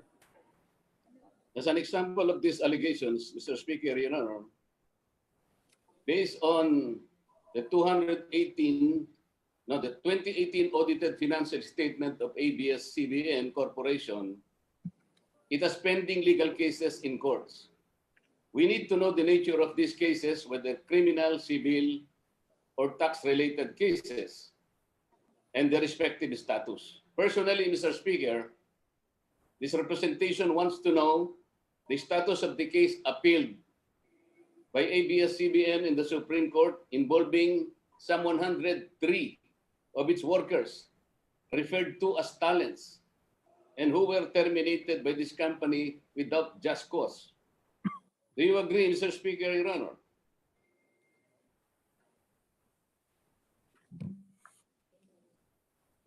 Tama po yan. Ako rin po nakareceive sa aking opisina na naglalaad, nagsasabi, nagdidetalye na pag nag-shooting raw ng teleserye sa ABS ay minsan lumalampas ng 24 hours, which is definitely against labor laws. Ang tinanong ko, bakit yan? Dahil ang bayad raw sa kanila is per day, so sinasagad talaga yung 24 hours. So meron din na senior citizen, may mga extra, TV crew. So ito po ang mga bagay na dapat marinig ng tao. Yung issue ng press freedom, definitely, hindi naman totoo po yan. Kahit debatihin natin yan. Dahil as we speak, alam nyo naman na expired na ang franchise ng ABS and yet they continue to operate through YouTube, through Facebook. Napapanood mo pa rin ng ANC, napapanood mo pa rin ng ABS News Channel.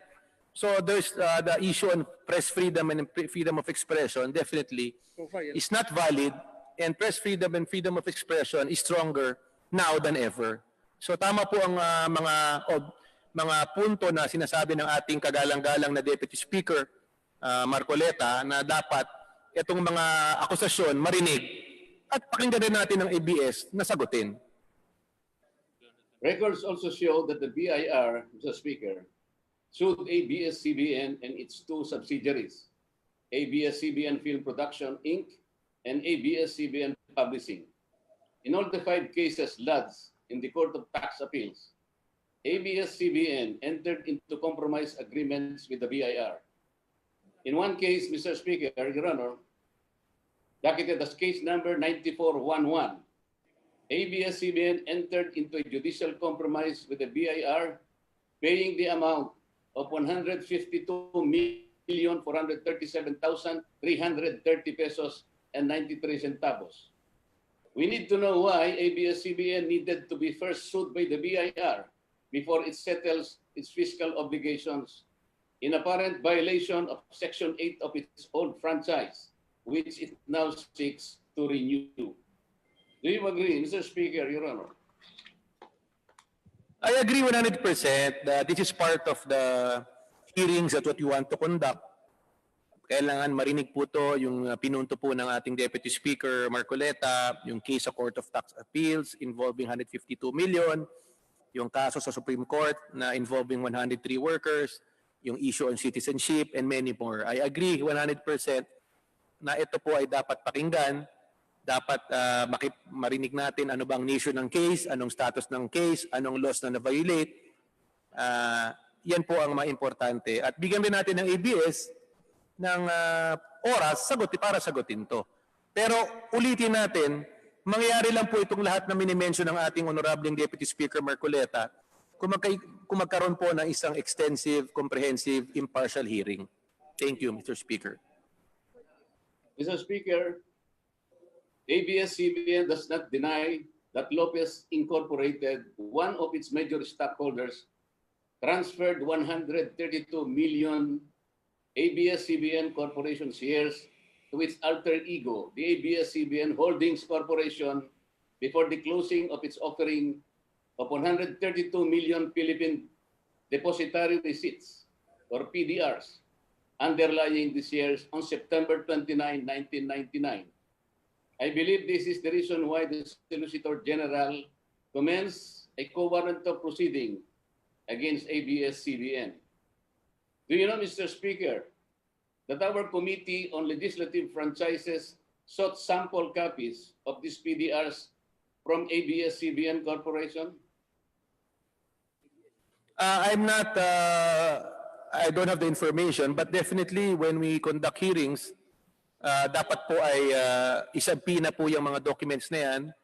They did, Mr. Speaker. But do you know that instead of a representative from ABS-CBN, a representative from ABS Holding Corporation instead was the one who submitted a PDR form, not a sample PDR issued by the holding company. This is not only insulting, Mr. Speaker. They are bent on hiding something.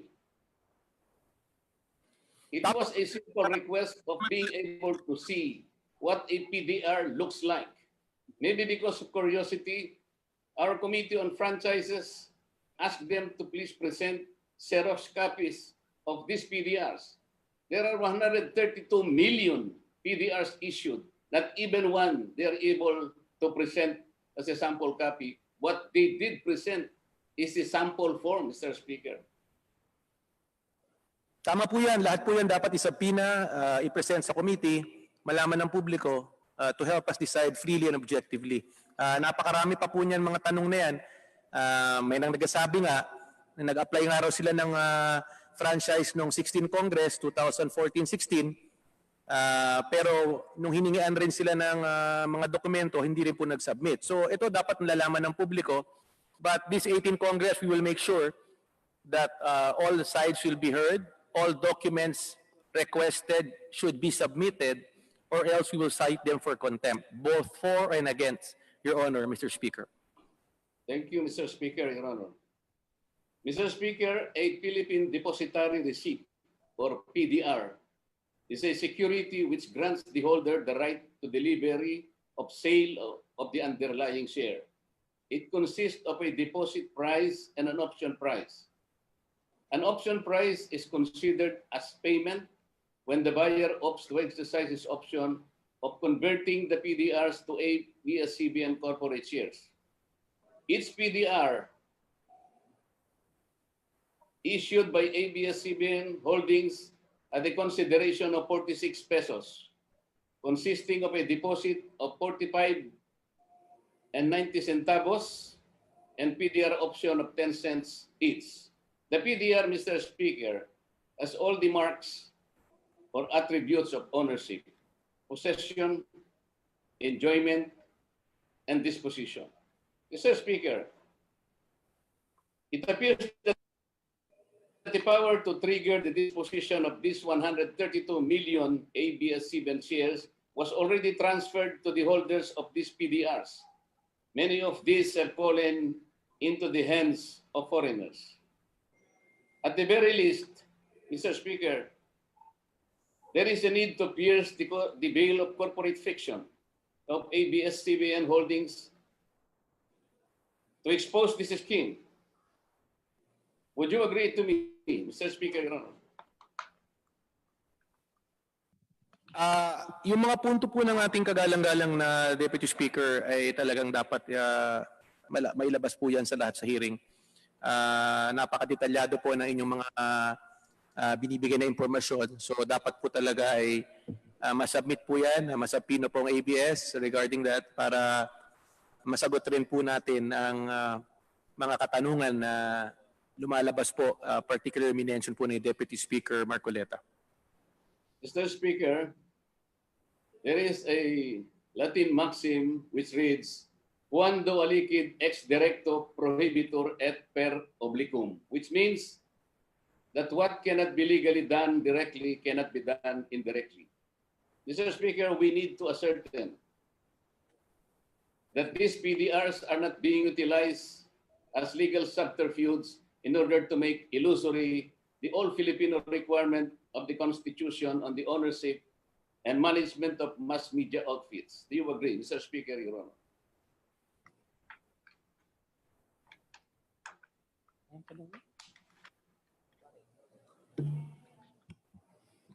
So, Mr. Speaker, regarding yung mga issues po na nire-raise ni Deputy Speaker Marcoleta, I think we should fully note all this information, and this will help this body decide kung tama ba talagang bigyan ng prangkisa o hindi. At papasalamat kami kay Congressman Marcoleta dahil alam mo, sa media, puro pabor ang naririnig natin sa ABS.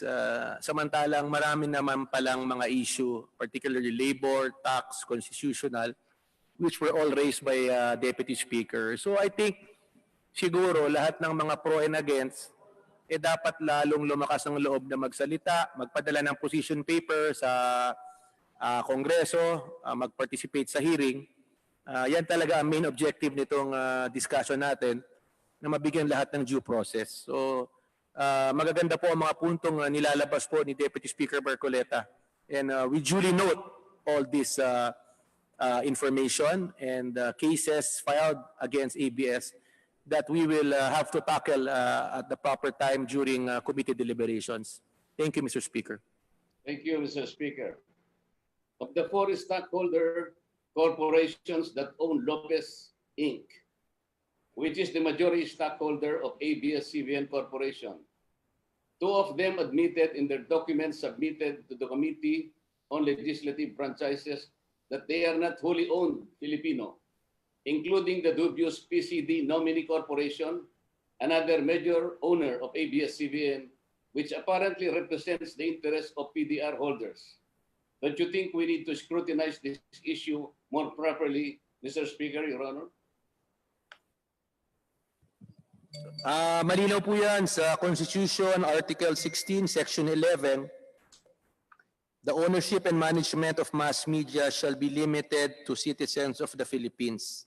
So we have to determine whether the ABS-CBN violated this constitutional provision such that some of its owners are not Filipino citizens.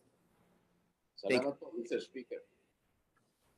Mr. Speaker, I also believe that the House needs to inquire on the issues revolving around the sequestration of mass media outfits in April 1986, including BBC Channel 2, now ABS-CBN Corporation, and the eventual return of ABS-CBN to the Lopezes. One of the objectives of Executive Order number 11 of then-President Cory Aquino was to settle the question of the true ownership of these media outfits, including that of ABS-CBN Channel 2.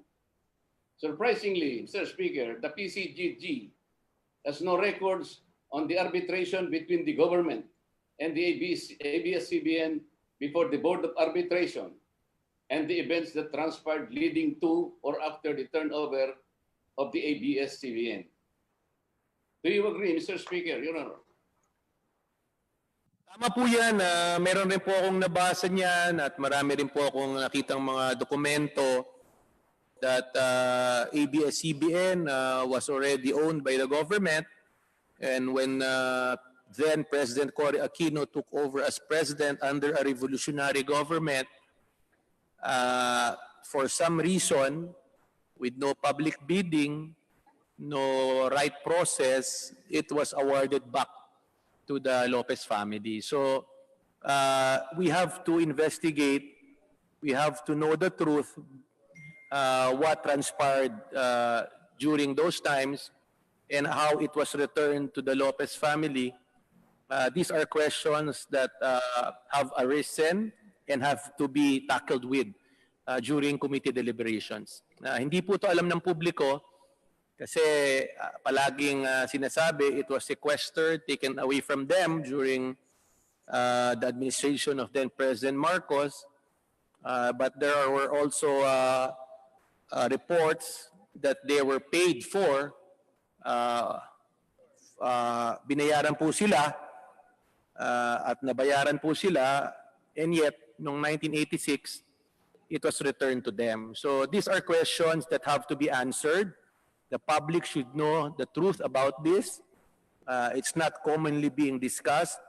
That's why it's incumbent upon this Congress to have an open, transparent hearing so that people will hear this, even members of Congress. Thank you, Mr. Speaker. There are other persistent allegations, Mr. Speaker, on the fraudulent use of tax shields by ABS-CBN, like deferred tax assets, especially the NCIT, and the net operation loss carryover, or NOLCO, to arrive at a meager tax payment to the government.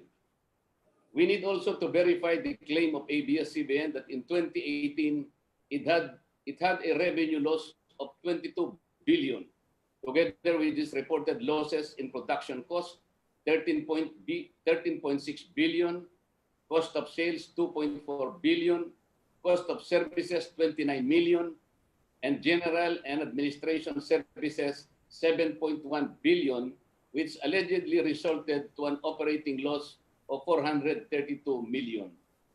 Do you agree, Mr. Speaker, that we need to look into these allegations more properly? Definitely, these are revealing, blatant allegations that have to be discussed in an open hearing, Mr. Speaker, Your Honor.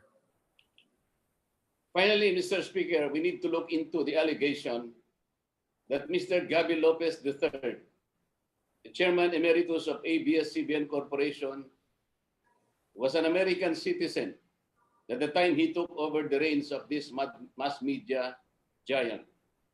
Again, this is because of the strict provision of our Constitution on media ownership and management.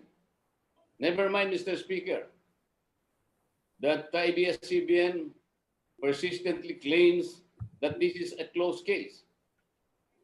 They argue that Mr. Gabby Lopez is both an American citizen and a Filipino citizen.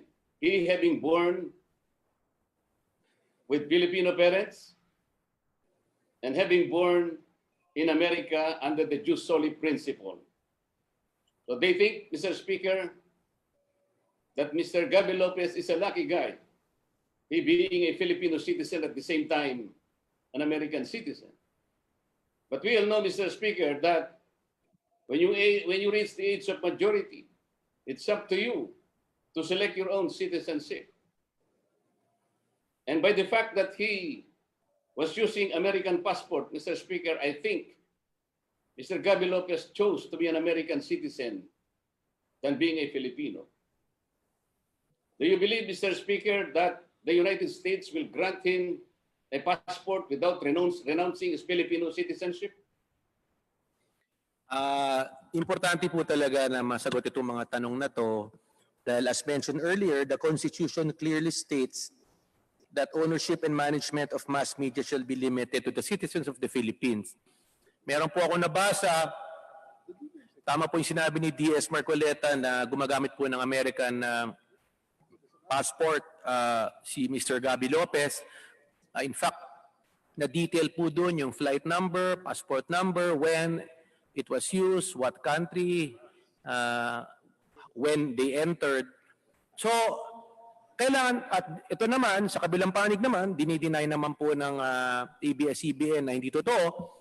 So, kailangan talagang pakinggan. And the best proof for this, Mr. Speaker, Your Honor, is yung documentary evidence. So, pag sinampi na yan, Bureau of Immigration, US government, at mapatunayan talaga na hindi siya Filipino citizen, then it will help members of Congress to decide na nag-violate siya ng constitutional law at it will help us decide whether to grant or deny the franchise.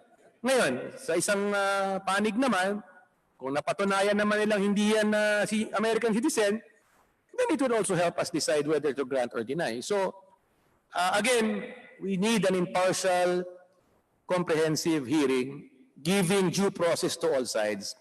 Yung mga informasyon na sinasabi ni D.S. Marcoleta ay dapat lang ilatag po yan sa hearing. Salamat po, Mr. Speaker.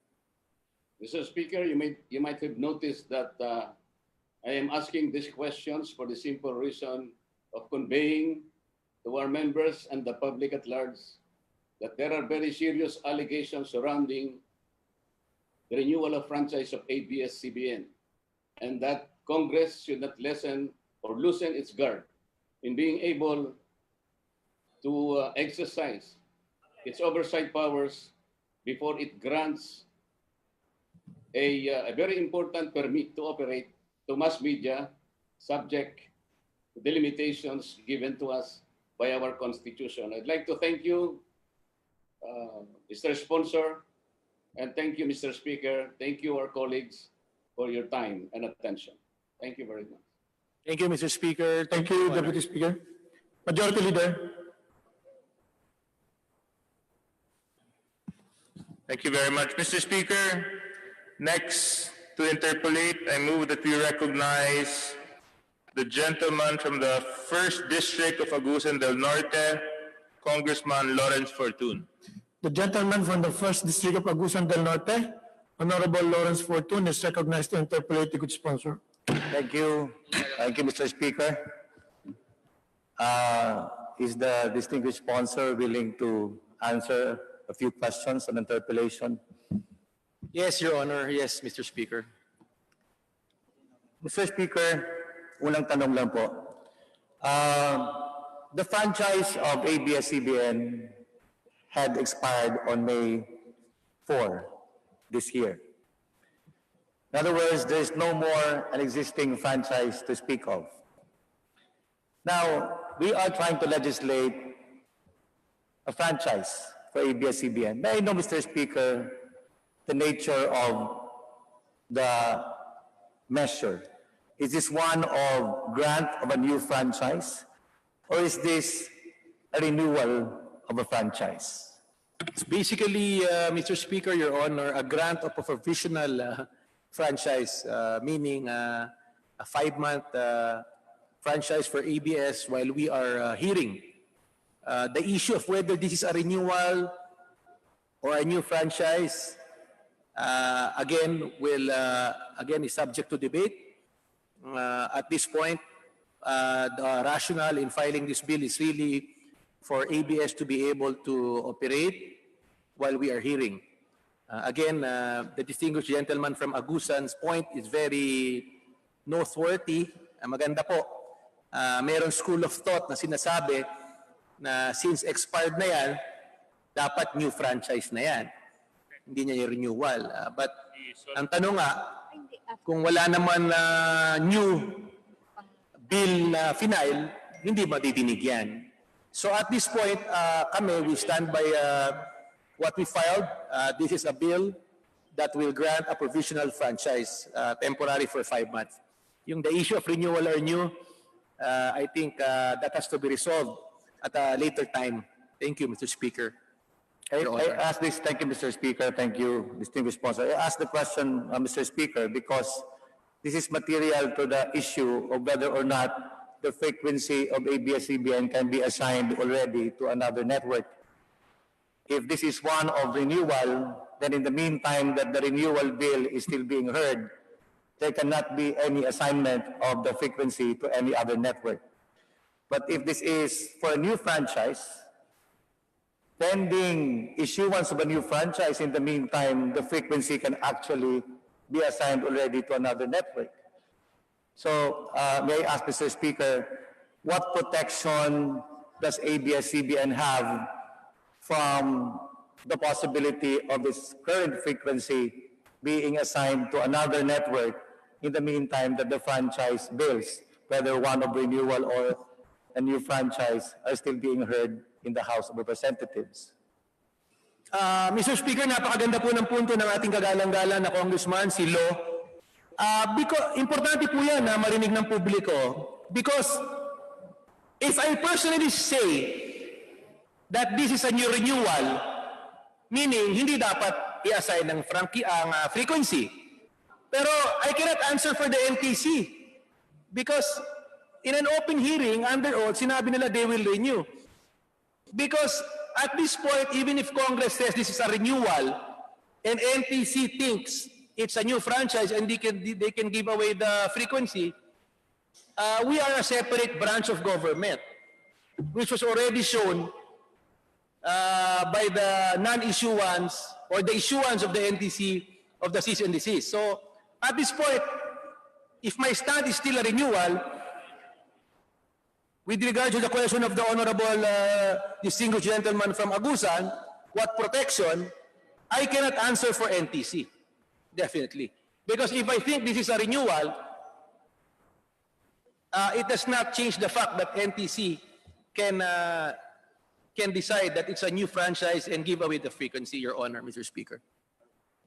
Yun lang po ang kinakabahala ko because NTC at this point, as far as we are concerned, cannot really be trusted. They committed to us in a committee hearing under oath that they would issue a provisional permit for ABS-CBN. And aside from that commitment, Mr. Speaker, they also committed that leading to the issuance of the provisional authority, they would from time to time update the House of Representatives of any development relative to the provisional authority. And yet, from March 10 up to May 4, we never heard from NTC. And they surprised us on May 5 with the issuance of a cease and desist order. Kaya parang nakakatakot, hindi natin mapagkakatiwalaan dahil bagamat under oath nilang binitawan ang kanilang commitment, they reneged on that commitment in wanton disregard of what they told us in that committee hearing of the Committee on Legislative Franchises. As in wanton disregard. Sana naman if they had a change of heart midstream, they should have told us ahead of time that contrary to our earlier commitment, after consultation with our legal department, we could not anymore assure you of a provisional authority for ABS-CBN because the legal opinion of our lawyers are to the contrary. And yet, ginulantang tayo, no? Kaya tinatanong ko to, Mr. Speaker, because there might be a possibility that at the time that ABS-CBN is granted a franchise, the frequency that was assigned to them may no longer be available. And I will not belabor this, Mr. Speaker, because as you said, you cannot answer for NTC. Another question, Mr. Speaker. Kailan po ba natin masasabing ang isang prangkisa ay provisional? For example, if we give ABS-CBN not the 25-year franchise that is usually given to all other networks that apply for franchises in the House of Representatives. If we give them, for instance, a 2-year franchise, is this provisional or a regular franchise already? A 2-year franchise can be considered a provisional franchise because as mentioned earlier, yung Bolinao Electronics Corporation was granted a temporary permit to operate June 14, 1950 na wala ngang time period that time. May condition lang that it will be given a permanent one if they meet following conditions. So it is the prerogative of Congress kung ano pong time frame. As long as we follow the constitutional requirement, Congress has the prerogative to give 3, 5, 6, up to 25 years, Your Honor, Mr. Speaker. Can we not simply call it, Mr. Speaker, a franchise with a shorter period? Magandang punto yan. We are open for discussion. That can be discussed at the right time during the hearing or the period of amendments, Mr. Speaker, Your Honor. At this point, since we reverted back to the second reading, everything is open at this point for discussion, for manifestation, for amendments in due time. At the end of the day, gusto natin pakita sa publiko na habang gusto natin bigyan ng priority o pabilisin ang pandinig at pagdesisyon na ginawa nga natin for first and second, kailangan din talagang marinig at lalong marinig pa ang iba't ibang kasama natin dito sa Kongreso na nakiusap na pagbigyan silang magpa-interpellate, pagbigyan silang mag-propose ng further amendments. Kaya nga po, ang leadership of the House, kami po, ay na principal authors ay pumayag na po na i-revert back for second reading and open the floor for further interpellations, Your Honor, Mr. Speaker. Thank you, Mr. Speaker, distinguished sponsor. Since we are now on second reading again, Mr. Speaker, and we would reach the point where we have to introduce amendments to the pending bill, is the distinguished sponsor open to an amendment of the period from instead of up to October 31, 2020, this year, to 25 years, as earlier brought up by our distinguished chairman of the Committee on Appropriations, Congressman Eric Yap. Tama po kayo. Nag-manifest po si Congressman Chairman Eric Yap.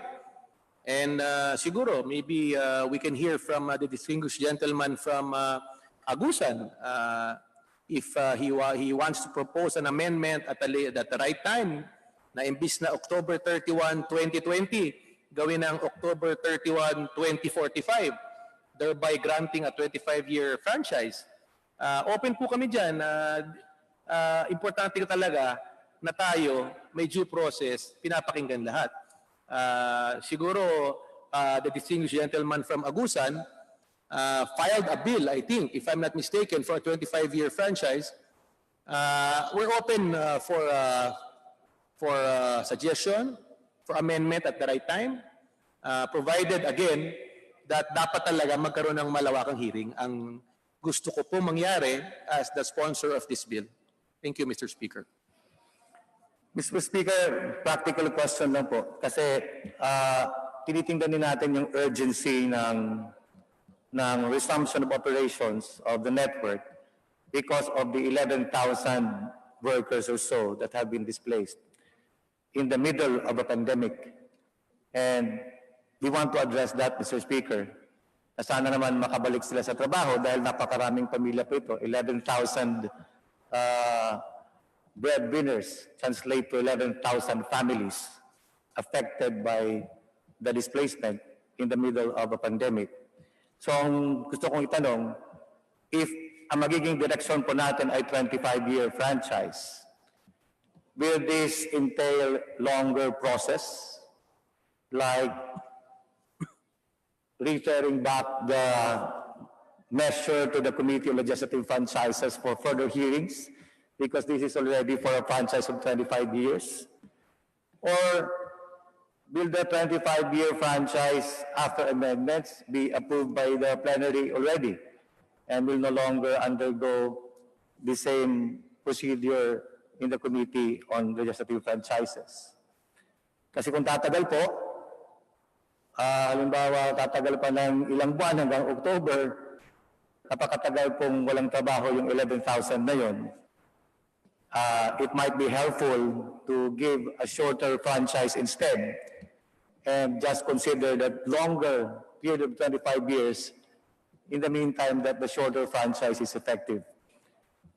Tama po yan. In fact, ang intention ng pag-file namin nito ay mabigyan ng provisional franchise for until October so that they can operate and hindi mawala ng trabaho itong 11,000 habang dinidinig. However, since binalik na ito sa second reading, hindi naman po kami ang may gusto ng ibalik nito. Some members may nag-question nga na may constitutional defect. We opened the floor for further amendments. So at this point, ako, ulitin ko, yung gusto namin na makapag-operate sila habang hinihir. But ngayon, mukhang marami na pong schools of thought.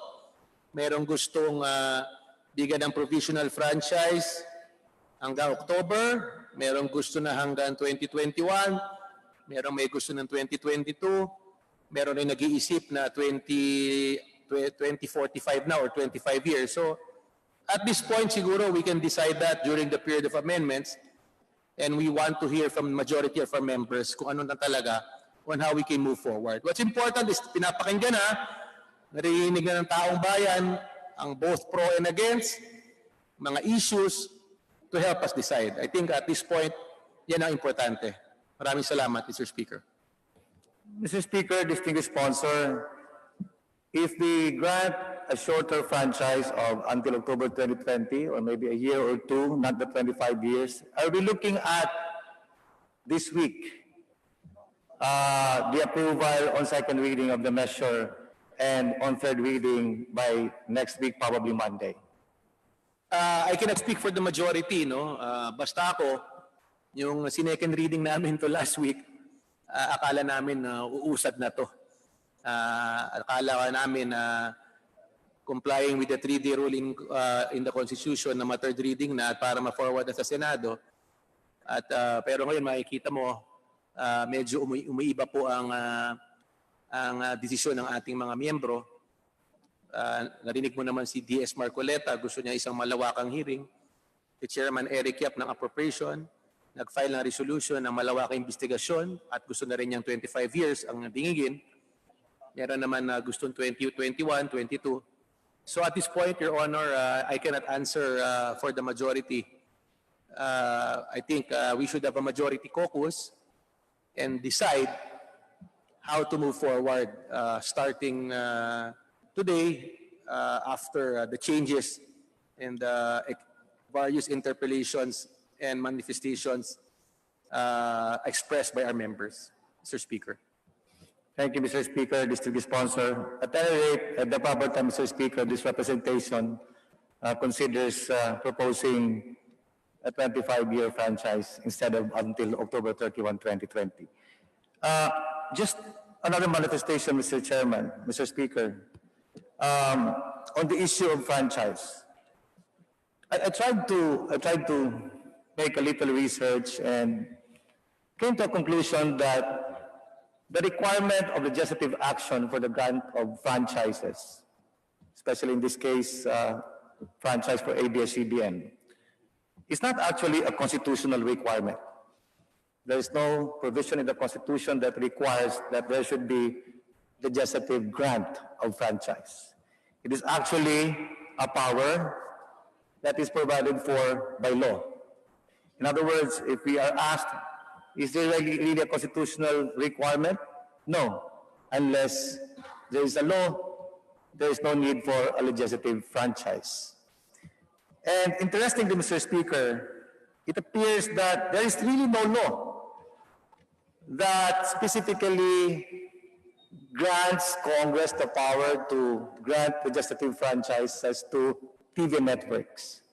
Because the law that was applied by the Supreme Court was a law referring to grant of franchises to radio networks. And in one case, the Supreme Court said the law also applies to television. Mr. Speaker, I had contemplated on this even prior to the issue of the ABS-CBN's renewal of franchise. Contemplated on filing a bill removing from Congress the power to grant legislative franchises to public utilities and public services. Simply because it's an added burden. It's an added layer in the bureaucratic requirements. But the experience, Mr. Speaker, that we had with NTC gave me a change of heart, because it appears that retaining the power to grant franchises in Congress serves as a mechanism for checks and balance. Kasi kung sa isang ahensya na lang, tulad na nangyari sa NTC, parang napaka-powerful na nila at wala ng checks and balance. I think it's appropriate that we retain that power in Congress, no, by retaining legal requirements and in fact strengthening the legal requirements for legislative franchises for public services and public utilities.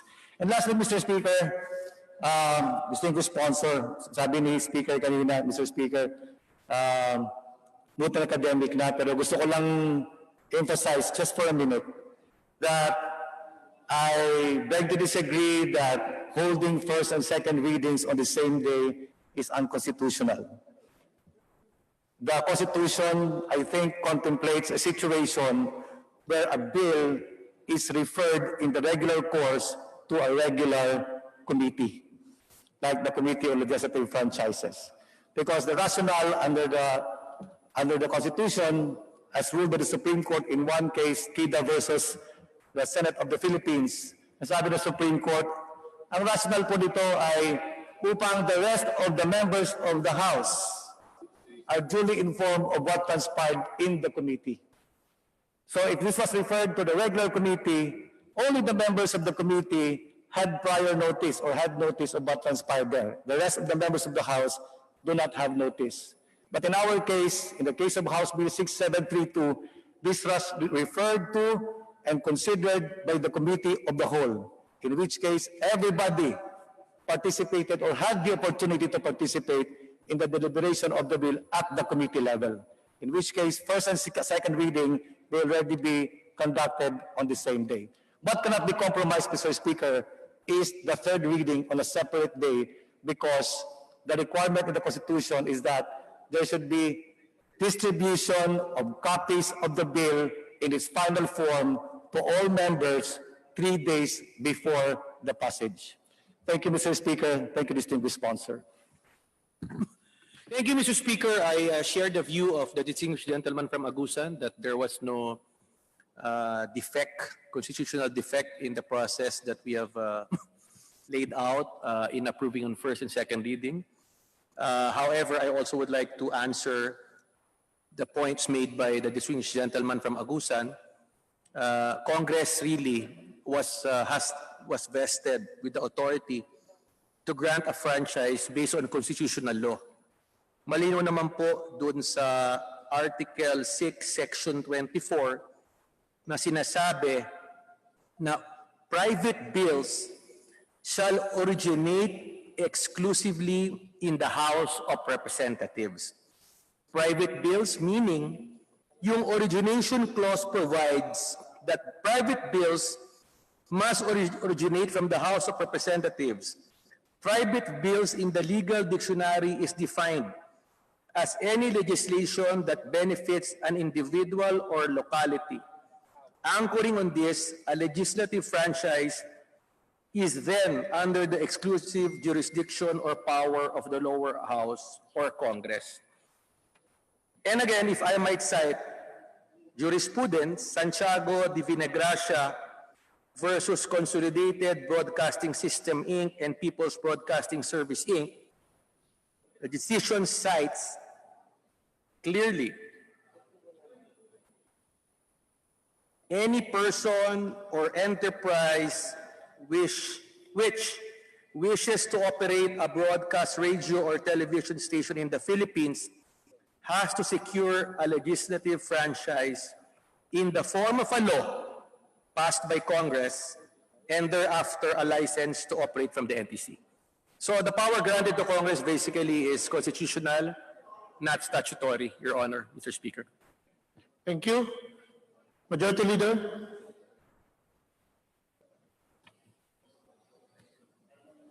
Mr. Speaker, I move that we recognize the Honorable Sol Aragones of the 3rd District of Laguna to interpolate the sponsor of House Bill 6732, Deputy Speaker El Rey Villafuerte of I remind the Rules Committee that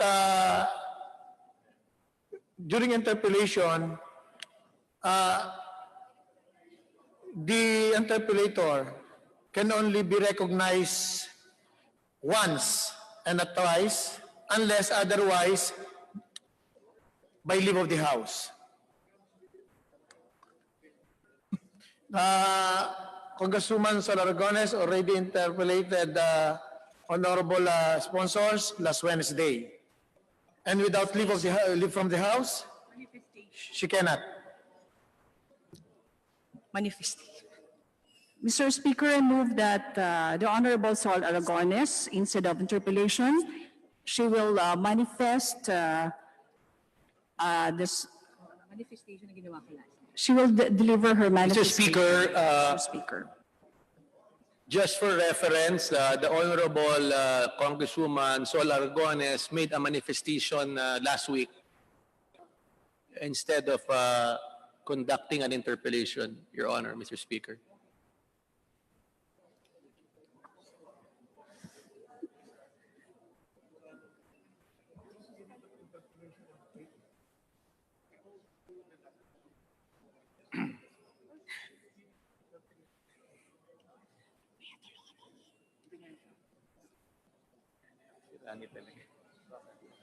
Mr. Speaker.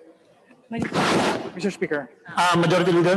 Mr. Speaker, with leave of the House, I move that we recognize the Honorable Sol Aragones. Honorable Sol Aragones is hereby recognized by leave of the House. Thank you, Mr. Speaker. I would like to ask our sponsor if you're willing to answer a few questions. Yes, Your Honor, with pleasure. Maraming salamat. Pero bago ang tanong, kwento muna. Ang pagbubukaso at ang pagbibigay ng prangkisa sa ABS-CBN ay katumbas ng pagbibigay ng ngiti sa 80 milyong Pilipinong tumututok sa istasyon sa araw-araw ng kanilang buhay. Dahil ang ABS-CBN po ang isa sa pangunahing pinagkukunan ng impormasyon, kasiyahan at inspirasyon sa panahon ng kalungkutan, lalo na sa panahon ng pandemya. Mr. Speaker, Mr. Sponsor, nais ko pong ipaalam sa inyong lahat na ang inyong lingkod ay dating empleyado ng ABS-CBN. 13 taon po na nagtrabaho ako sa istasyon. Marapat lamang siguro at hindi ko maialis na magmalasakit sa aking dating tahanan. Pero hindi ko na kwento ito ngayon. Kwento na ito ng libo-libong mga empleyado na umaasa na magpapatuloy ang kanilang hanap buhay. Kwento na ito ng pagkakataon na mapakinggan ang iba't ibang panig sa isyong ito. At kwento na ito ng muling pagbalik sa himpapawid o sa ere ng istasyon na patuloy na magiging kaagapay ng gobyerno sa panahong ito ng pandemya. Kwento na ito na ngayon at hindi na ng kahapon. On that note, Mr. Sponsor, tulad nyo rin, tulad din ng milyong-milyong Pilipinong tumututok sa istasyon, kami rin ho ay naghihintay, pare-pareho tayong naghihintay ng happy ending. Kaya naman ho, noong nakaraang weekends, marami ho nagtatanong, Mr. Sponsor, kung posible, bagamat ito ho ay naitanong na kanina, para lang ho mapakinggan muli ng mga nanonood at nakikinig sa atin, posible ho ba ang tanong ng karamihan na sa halip na 6 months ay 25 years na ang ibigay? Ito ba isang bagay, Mr. Sponsor, na ikinokonsidera nyo sa ngayon? Mr. Speaker, when I filed this bill, the original intention was really 5 months in order for ABS to operate while we were having an extensive hearing. But hearing suggestions, manifestations from our colleagues, Chairman Eric Yap, Congressman Lo Fortun, open naman po tayo na pakinggan na lang natin po ang franchise application at in order to decide whether to give them a 25-year franchise. So open po ang ako po sa ganyang klaseng amendment at this time po dahil bukas po ang aking pag-iisip, naririnig ko naman po ang sentimento ng ating mga kasama. So bukas po ako dyan na ma-amend po yan na diretso na lang pakinggan natin po ng 25 years yung term ng franchise application po ng ABS. Para higit pa rin pong may paliwanag, Mr. Sponsor, bagamat ito'y nabanggit din ni Congressman Fortun kanina, kung ang tutunguhin ho para sa kaalaman ng ating mga kababayan, kung ang tutunguhin ho ay 6 months, ano ang magiging proseso para sa mas malinaw na kaalaman ng mga simpleng mamamayan? Kung 25 years naman ho ang tutunguhin natin, ano naman ang magiging proseso? Well, yung original bill po na final, ang intention talaga is mag-operate muna ng until October habang pinapakinggan. And we will decide on or before October whether to give a 25-year franchise. But with regards to your proposal or your manifestation, at this time, hindi pa naman tayo nag-entertain ng amendment, we will consider a 25-year franchise. The process by which it will happen, I think we have to hear other members kung anong proposal nila. Kasi meron dyan, pag gusto pabilisin. Pero sa akin personally, kung pabilisin naman natin yan, para naman hindi natin ginagampanan ng ating constitutional duty na pakinggan ang lahat ng sektor. On the other hand, sinabi na since expired na yan, pakinggan na yung 25 years, pero they will remain to be closed. So these are options open at this point. Kailangan talagang, ang importante lang talaga ay magkaroon ng extensive, comprehensive, impartial, transparent na hearing. Can we do this in 3 months? Yes. Can we do this in 6 months? Yes. Siguro masasagot ko po yan ng malinaw pag talagang mag-umpisa na tayo into a full-blown hearing at maimbitahan yung mga gustong pro at against at malalaman natin kasi kung konti lang naman ang gustong magsalita, di ma-approve ng mabilis yan. Kung marami naman ang gustong magsalita, tatagal po. So these are questions that we have to address when we finally decide how to move forward, Mr. Speaker, Your Honor.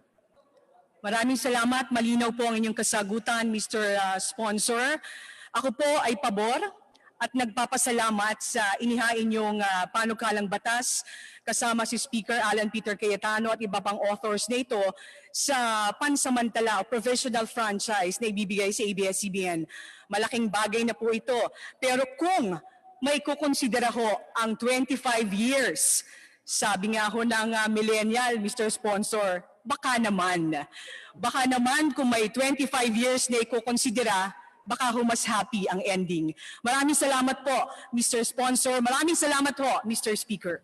Thank you. Maraming salamat po sa mga puntos na binigay po ni Congresswoman Sol Aragones. Majority Floor Leader, please. Thank you, Mr. Speaker. I move that we recognize Honorable Alfredo Garbin of Ako Bicol Party List to interpolate the sponsor. So move, Mr. Speaker. Representative Pito Garbin is recognized for his interpellation. Thank you, Mr. Speaker. Magandang hapon ho sa inyo lahat. And to our distinguished sponsor, our Deputy Speaker from Bicol, Congressman Elio Budoferte. Sana ho, pakinggan niyo ako kahit konti. Salamat ho. Distinguished sponsor, Mr. Speaker, kanina ho napakinggan ko yung interpellation, mga katanungan ni Congressman Fortun. He mentioned about the powers of Congress to grant franchises. Although I defer to his proposition that this Congress doesn't have any explicit power to issue franchises, especially for mass media,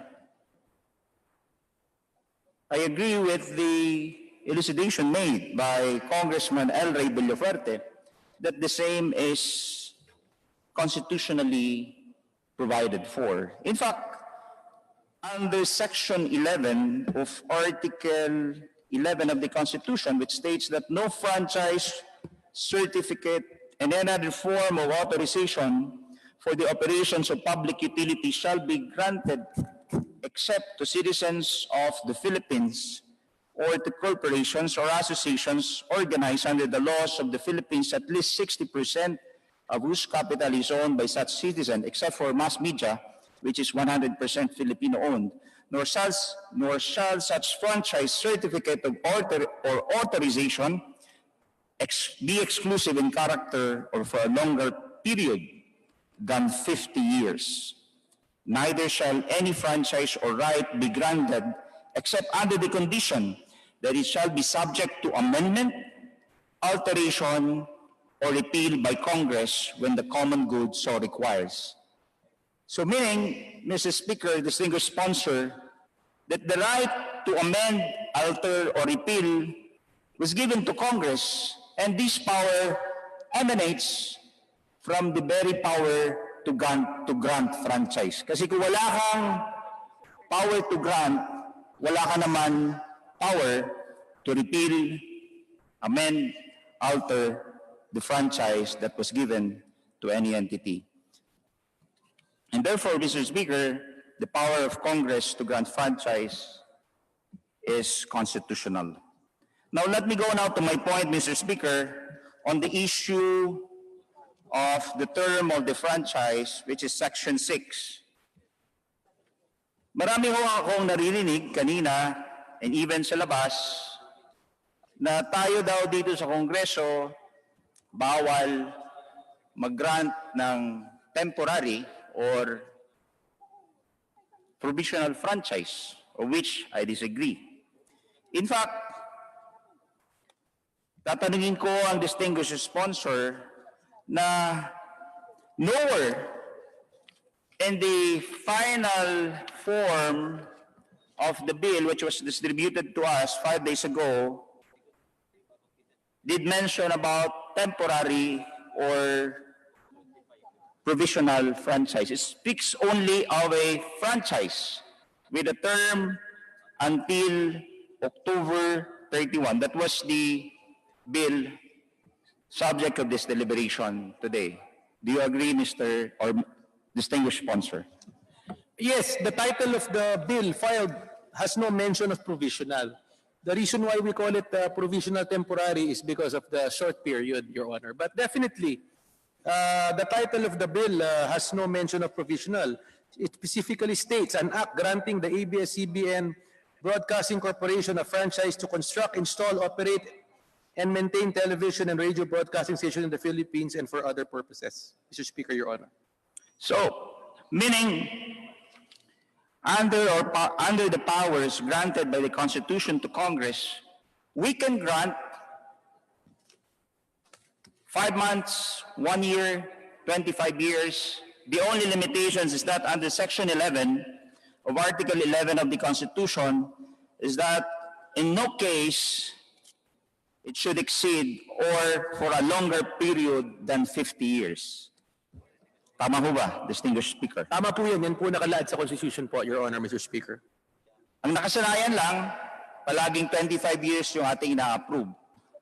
But the Constitution doesn't limit us to approve a franchise with a term of 6 months, 5 months, 25 years, or a period longer than 50 years. So, sana malinawan yung ating mga kababayan na palaging nagtatanong at yung iba pang mga abogado na nagsasabi, nagpapa-interview sa ibang radio stations that what we're doing here is unconstitutional because we can only approve franchise with a term or a period of 25 years. Ang sinasabi ho ng ating konstitusyon, ng ating saligang batas, ang limitasyon lang ho is that we cannot approve a franchise for a longer period than 50 years. Dito na ho tayo, Deputy Speaker, distinguished sponsor, doon sa mga aligasyon. Since we intend to approve this one with a term of 6 months, barring any amendments for that matter that will be approved by the plenary, and barring also the outcome of the conference committee. Dahil kung kayo ay mag-agree sa akin, the private bill, which is the franchise, must exclusively emanate from the House of Representatives. But it does not say that the outcome, which is the final form of the law, must exclusively emanate from the House of Representatives. Tama ho ba? It is only the bill and not the law that should exclusively emanate from the House. Tama po ba? Tama po. It should emanate here like tax laws, revenue laws, local bills, Private bills, revenue, and tariff bills. should emanate and originate from the House of Representatives, Your Honor, Mr. Speaker. But it only speaks of the bill, Mr. Speaker, distinguished sponsor.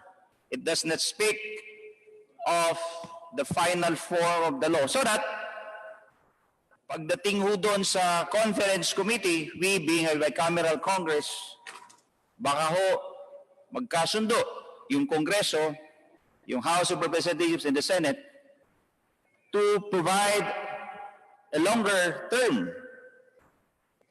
where it could be 25 years, 20 years, 10 years, 5 years, or 2 years for that matter. Tama po ba, distinguished sponsor?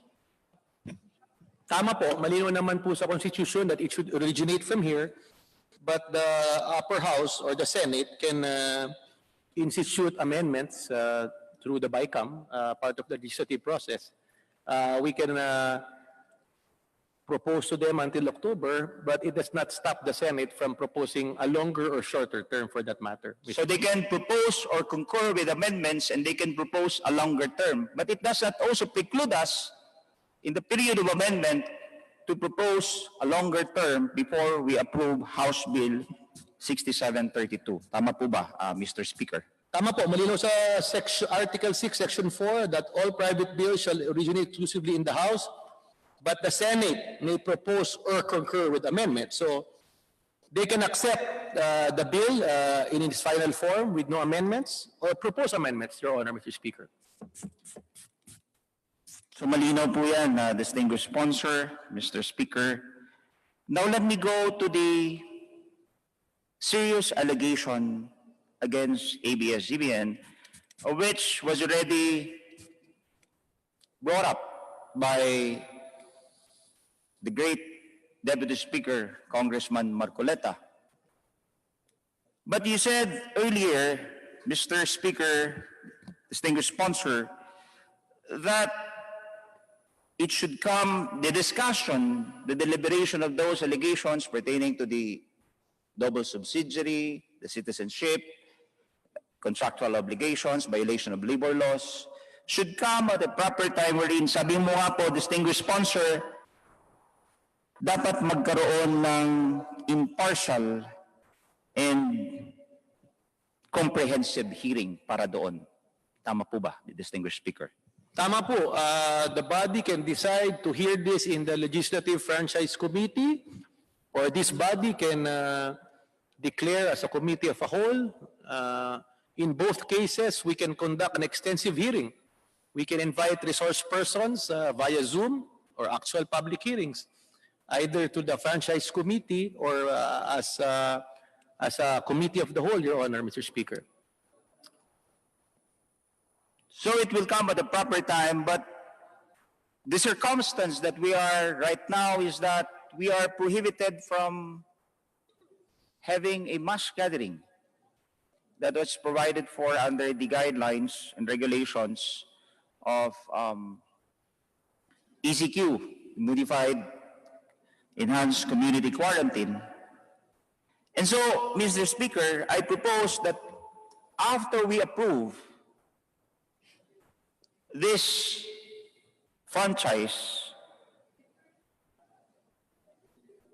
we can avail of the mode of discovery, written interrogatories wherein we can send questions in the form of written interrogatories to agencies of the government, the ABS-CBN, NTC, BIR, Securities Exchange Commission, so that they can provide us written answers under oath about those allegations pertaining to violations of laws, contractual obligations, and the citizenship requirements, among others, of the applicant for the renewal of franchise ABS-CBN. Siguro that's the way to go po, distinguished sponsor, that while we are awaiting for the new normal and that impartial and comprehensive hearing, we should avail of the modes of discovery provided for under the rules of courts. Because in fact, our rules provide that the rules of court is suppletory in character. Those that we see in the House rules can be supplemented by the rules of court, and that is one way of having it is the modes of discovery.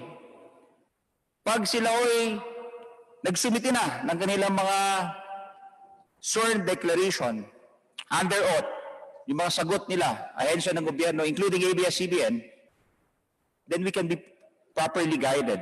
And then we can simplify the issues the moment we conduct a comprehensive and impartial committee hearing. Do you agree with me, distinguished sponsor, Mr. Speaker? Well, several points were made. First, that mass gathering definitely is not allowed, but despite that, that fact, we are still able to conduct hearings. Right now, there's less than 50 here members, so we are still in compliance with protocols, while more than 200 of our members are participating to Zoom. So we can still do hearings, a comprehensive impartial hearing through this type of arrangement. Submitting position papers definitely is a must. Yes. In fact, we urge already those for and against to submit at as soon as possible time. Why are they for the approval? Why are they against? And I think the franchise committee has started this, but again, we would like to reiterate to the public, those for and against should submit their position papers. But I beg to disagree that we can simplify the issue, because no matter what we do, this is a divisive, complicated issue. Kahit na ano pong sabihin natin, kahit no matter how we want to simplify and fast track, komplikado po ito and very divisive. What we can assure that what we need to do, therefore, is to really have an impartial hearing, hear all sides, so that when we decide, we can all unite as a nation that all voices were heard. That's what's important. Because pag nag-decide ka na for, galit yung against. Pag nag-decide ka against, galit yung for. So ito ang sitwasyon na talagang you cannot satisfy everyone. But what we can guarantee is dapat talaga magkaroon ng extensive hearing, extensive submissions and receipt of position papers at the soonest possible time. The manner and mode of the hearing will be further determined by the leadership on how to proceed. Ang importante, dinidiskusyon na. Nakakalungkot lang dahil nag-umpisa na tayo mag-hearing ng 3 o'clock, alas 6 na. Nakakalungkot lang, hindi natin natatouch yung mga issue on COVID-related stimulus package. Marami pong nagugutom, kailangan ng trabaho, kailangan ng ayuda. Ito na po yung sinabi ni Speaker na pag nag-umpisa na po ang ABS-CBN hearing, kawawa naman yung ibang mga panukala. And this is what's happening. Isipin mo, nag-umpisa tayo ng 3 o'clock, alas 6 na, di ko alam kung ano oras matatapos. Ang nakakalungkot lang, 90% of our members are focused on ABS, while I feel that there are more important and urgent issues that we have to discuss. But that's a reality. The reality is, pag ABS-CBN ang issue covered ng media, pagbalik probinsya, COVID-related, hindi na cover ng media. So yan lang po sana, pakiusap ko rin sa media na i-cover lahat na nangyayari sa Kongreso para naman nalalaman ng tao kung anong tunay na nangyayari. But I agree with the distinguished gentleman from Ako Bicol. However, on most of the issues he has raised, but I beg to disagree that this is a simple issue. We can simplify the process, but the issue definitely cannot be simplified. Thank you, Mr. Speaker, Your Honor. Thank you, distinguished sponsor. What I'm trying to say is, upon submission of all those written declarations of the government agencies, resource person we cannot compel to attend a physical hearing because of our present circumstance. And at the same time, those allegations made against ABS-CBN, the applicant himself can submit a written declarations under oath. Then, if we all receive those written declarations, certain statement under the modes of discovery provided under the rules of court, ang sinasabi ko ho ay somehow we can now simplify the issues and be guided accordingly doon sa mga kasagutan ng mga ahensya ng gobyerno, pati na yung mga nag-aaliga, pati na yung inaakusahan para patuloy-tuloy yung ating pag-aaral dito sa pangkisa na ito. Magandang punto yan, but again kasi the reality is, papayag ba ang ABS na lahat ng akusasyon sa kanila ay sagutin na lang nila through documentary evidence or counter evidence under oath? Papayag ba sila? Papayag rin ba ang mga oppositor na wag na lang magsalita under oath at magsubmit na lang ng dokumento. So I think we have to balance. We have to determine what can be accepted as documentary evidence. We can just corroborate information through evidence. At the same time, kailangan rin talaga palagay ko na ang physical presence under oath ng mga resource person, Your Honor, Mr. Speaker. Well, our aim here, distinguished sponsor, Mr. Speaker, is just the same. To have an impartial hearing, comprehensive, and to arrive at a facts, truthful facts, and the law on which this franchise will be approved. Truthful facts and the prevailing law so that we can arrive at a conclusive decision whether this franchise will be granted or approved. Panghuli na lamang po, distinguished sponsor, Mr. Speaker, we thank the leadership, Speaker Alan Peter Cayetano, for this timely action, acting as a committee of the whole wherein we are now deliberating on second reading and period of interpellation and debate. We expect the bill to pass the third reading, probably on Monday, and be sent immediately to the Senate next week for their deliberations also.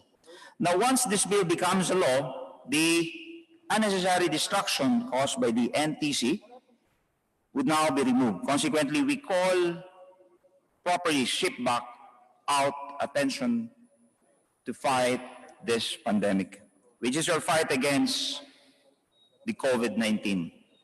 Now, ABS-CBN would be able to continue its role in its fight by providing news entertainment and assisting the government through private sector initiatives. Also, once passed, the provisional franchise will not only give, or the franchise will not only give ABS-CBN fair chance to prove its worth before the Committee on Legislative Franchises and the Congress as a whole, but will also give its employees the much needed employment security. While this development is good news, we have to be reminded that this bill only gives the applicant ABS-CBN a provisional franchise until October 2020. That it is imperative that the main renewal bills be acted upon without further delay upon resumption of Congress from Sine Die adjournment on July 20, so as to remove any doubt. In the same manner, Congress should not forget NTC's treacherous and contemptuous conduct which adversely affected not only Congress and ABS-CBN, but also the millions of Filipino viewers. We must also be reminded that it would take time before this bill becomes a law. Now, distinguished sponsor, while it is the joint sentiment of both houses of Congress, the earliest we think is that, barring any problem, could be signed into law by the President. We don't know yet kung kailan. Of course, meron pang publication. So, thus in the interim, and to cover the gap in time from the bill passage until it becomes a law, we implore the Supreme Court to take judicial notice of this official act being made by Congress, to take judicial notice of the Congress sentiment by extending the courtesy of the government by issuing a, hindi ko naman pinakipakialaman po, pero baka naman by taking judicial notice of this official act of the House of Representatives and of the Senate, baka naman pwedeng basihan na ng kanilang TRO. It is respectfully submitted that this is the proper course of action considering the sentiment of both houses of Congress, as well as the palpable falsity of NTC's order. To rule otherwise, or delayed ruling would not only deprive ABS-CBN of the much-needed allowance to broadcast its employees as a security of their livelihood, but would also deprive the Filipino people of a source of information and entertainment, possibly deprive them of ABS-CBN's social involvement in the fight against COVID-19. Salamat po, Mr. Speaker. and to our Deputy Speaker, distinguished sponsor, Congressman El Rey Villaferte. Thank you. Majority Leader. Ismabalos man sa kababayan ko na taga ako Bicol. Mr. Speaker, Majority motion Leader. to suspend, Mr. Speaker. Session suspended.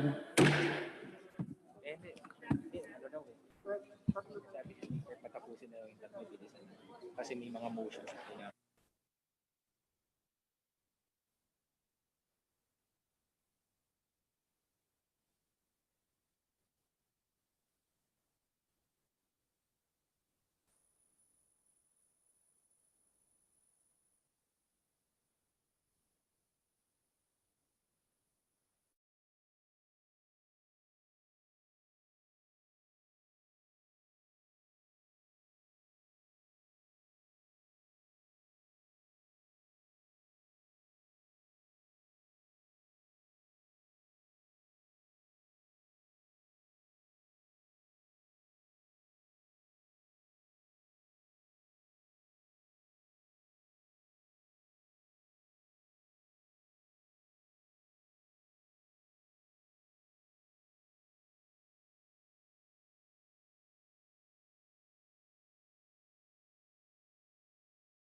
Speaker, with leave of House, I move to recognize Representative Arlene Brosas from the Gabriela Party List. With leave of the House, Honorable Alim Brosas is recognized to interpolate the good sponsor.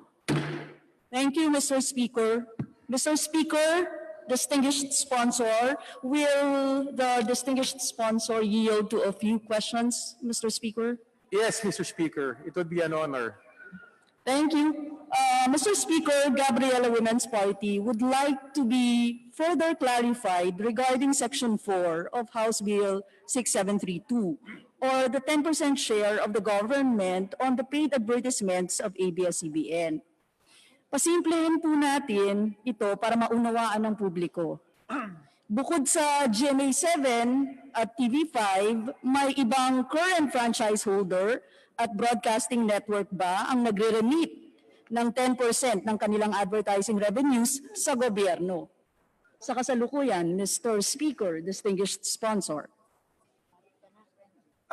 Thank you, Mr. Speaker, for that. No? The Speaker has extensively answered that question, but ang inaano naman po, ang nire-refer po dito is public service time of 10% of paid commercials or advertisements.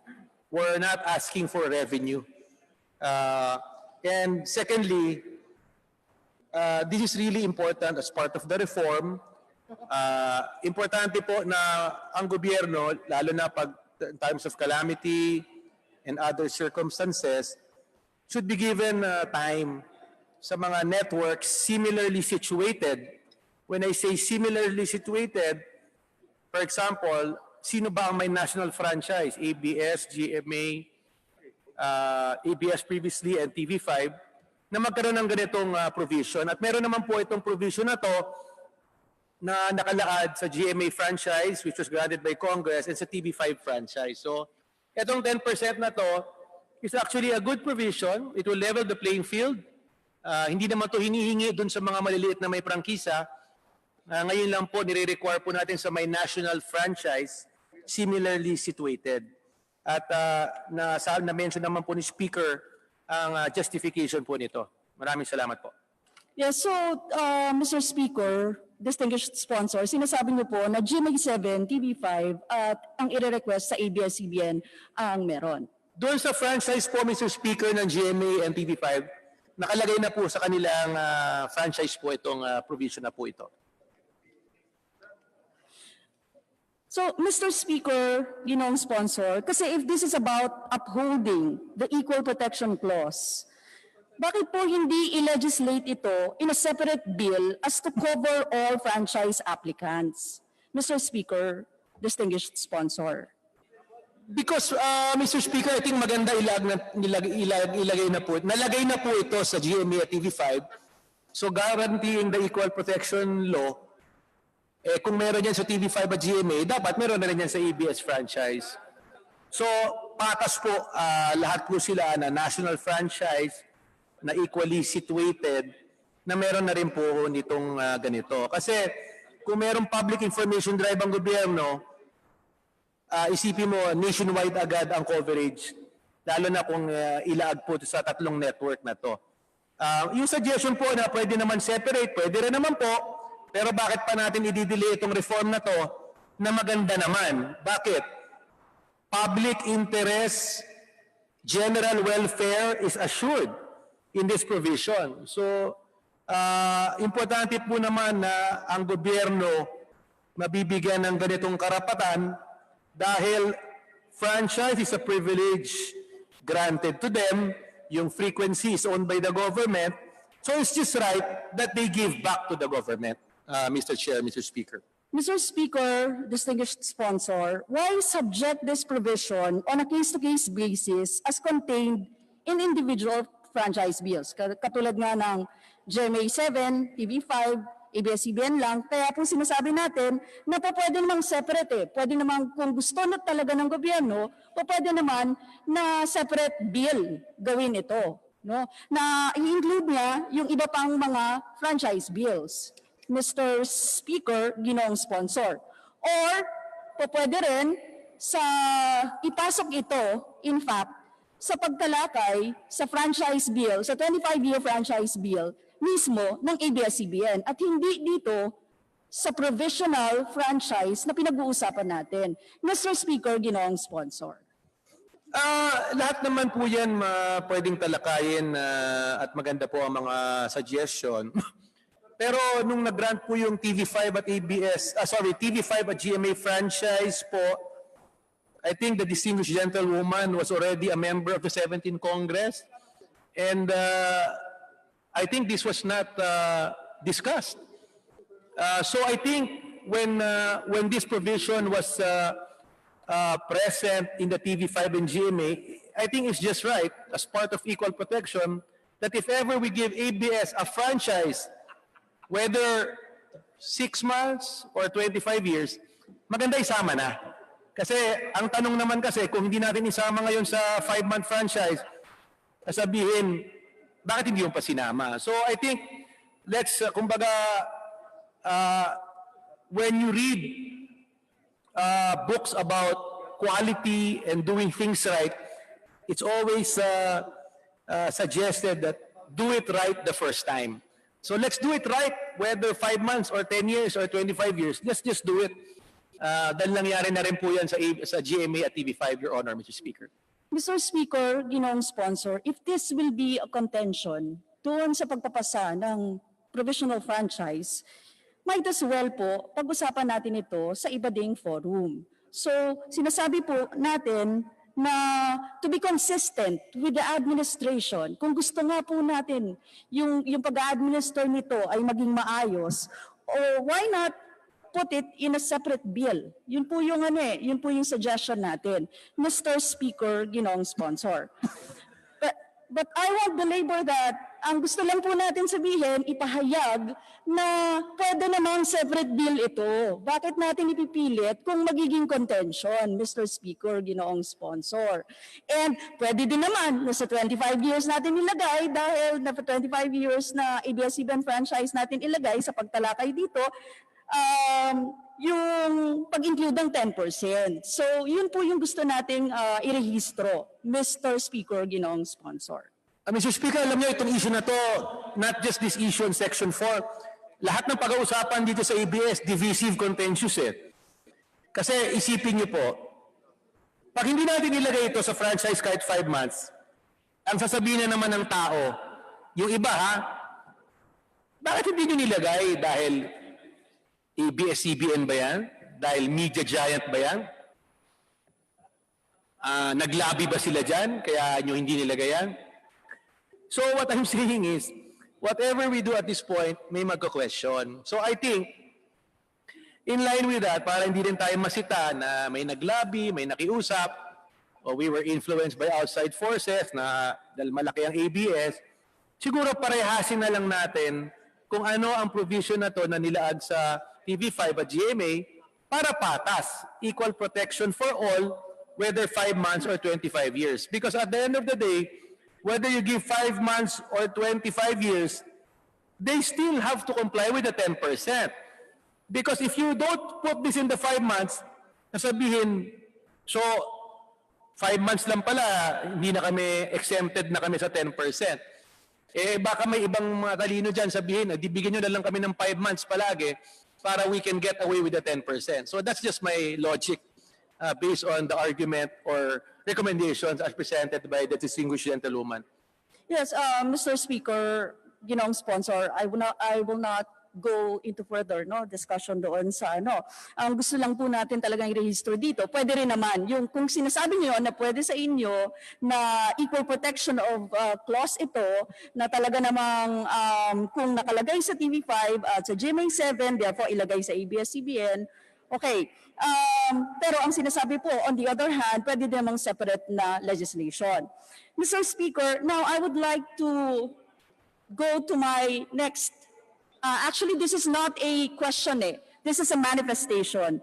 Mr. Speaker, with due respect to our colleague who have raised issues related to ABS-CBN and its request for franchise renewal, I suggest that we deliberate on the pros and cons once the House finally tackles the pending bills on the 25-year franchise bill.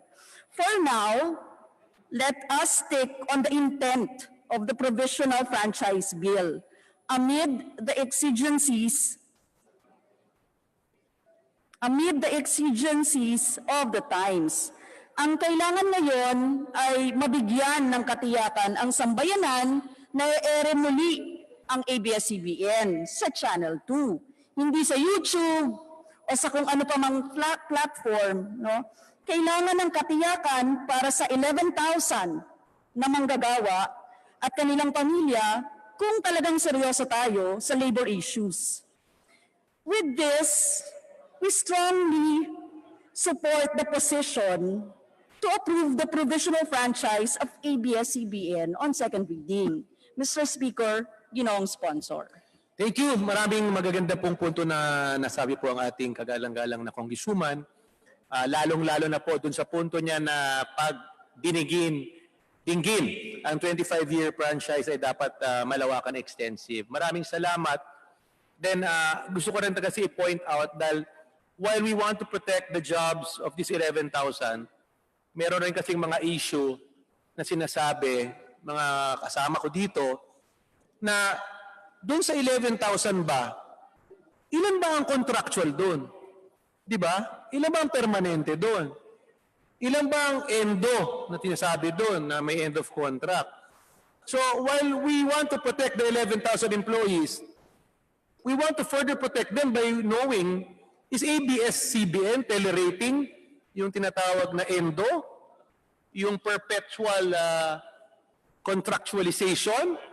Kasi while we discuss about the 11,000, ilan ba talaga doon ang contractual? At ilan ba doon ang no work, no pay? Ilan ba doon ang walang regular contract, walang regular, yung sabi na security of tenure? So yung intention po namin talaga, nung final ito ay maka-ere sila habang hinihir.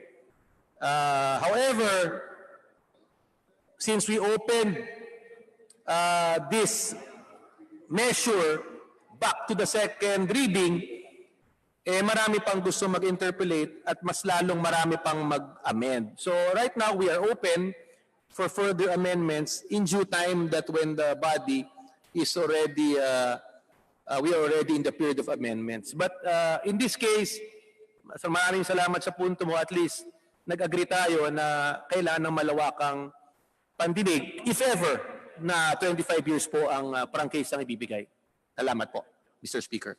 Yes, Mr. Speaker, ginoong sponsor, siguro final words na lang po doon sa sinabi, kasi ang immediate po may immediate effect for the 11,000 workers. Wala silang trabaho. So, yun po yung malinaw. Ngayon, sa usapin po ng sinasabi nga kanina, kaya we are calling for the pagkakaroon ng hearing dahil doon natin makikita yung pros and cons. No? Yung sinasabi niyo po na kailangan nila ng security of tenure, when in fact, napakarami pong mga kumpanya ang walang security of tenure, alam po natin yan, at ang informal sector natin ay napakalaki sa kasalukuyan. So, hindi lang po ito usapin ng isa lang no? ng ABS-CBN, but actually the entirety pa nga ng mga kailangan nating mga pag-usapan na labor issues.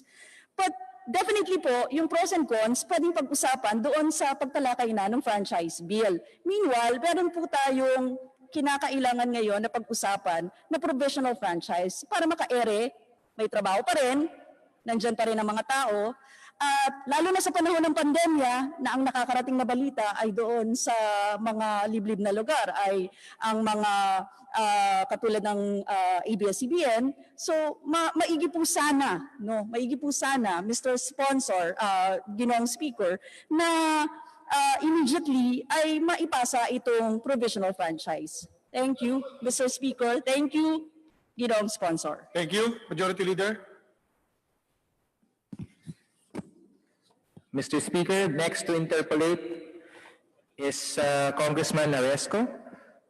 If we could recognize our Honorable Congressman, Mr. Speaker.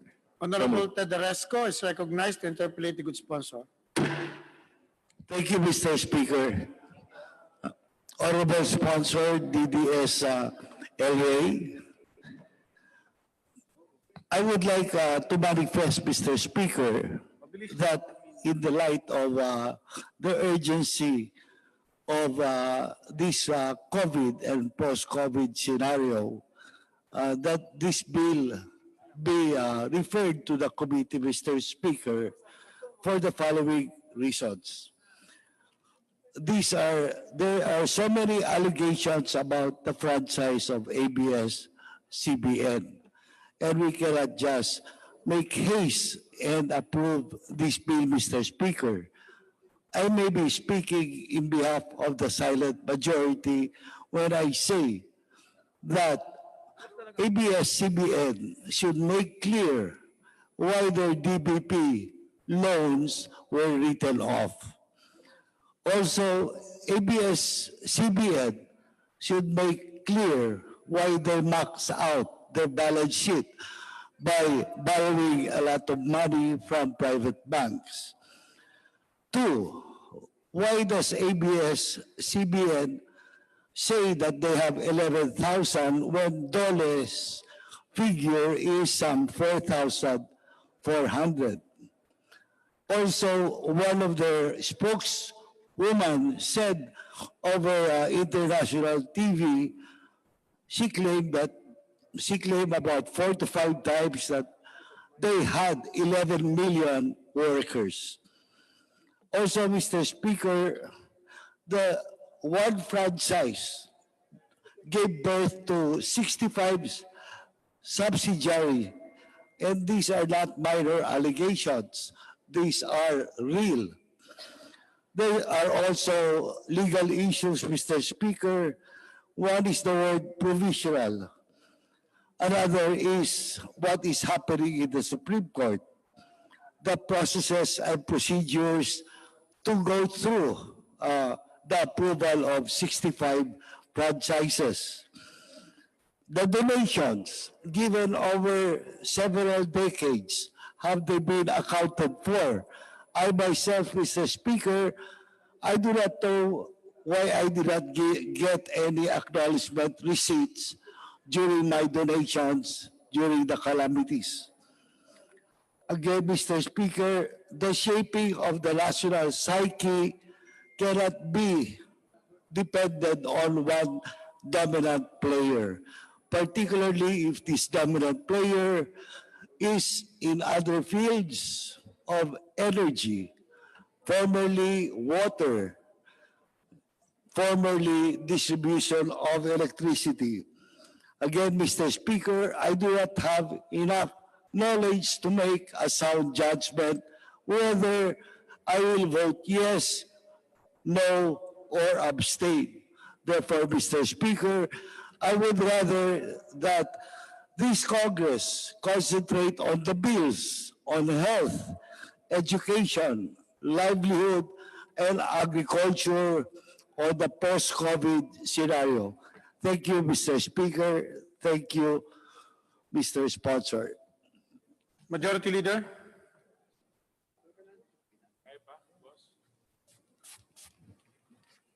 Mr. Speaker, I move that we recognize the Honorable Kuya Jojo C. Alvarado of the 1st District of Bulacan for his interpellation. So moved, Mr. Speaker. Honorable Jonathan Cuyang Alvarado is recognized from province of Bulacan.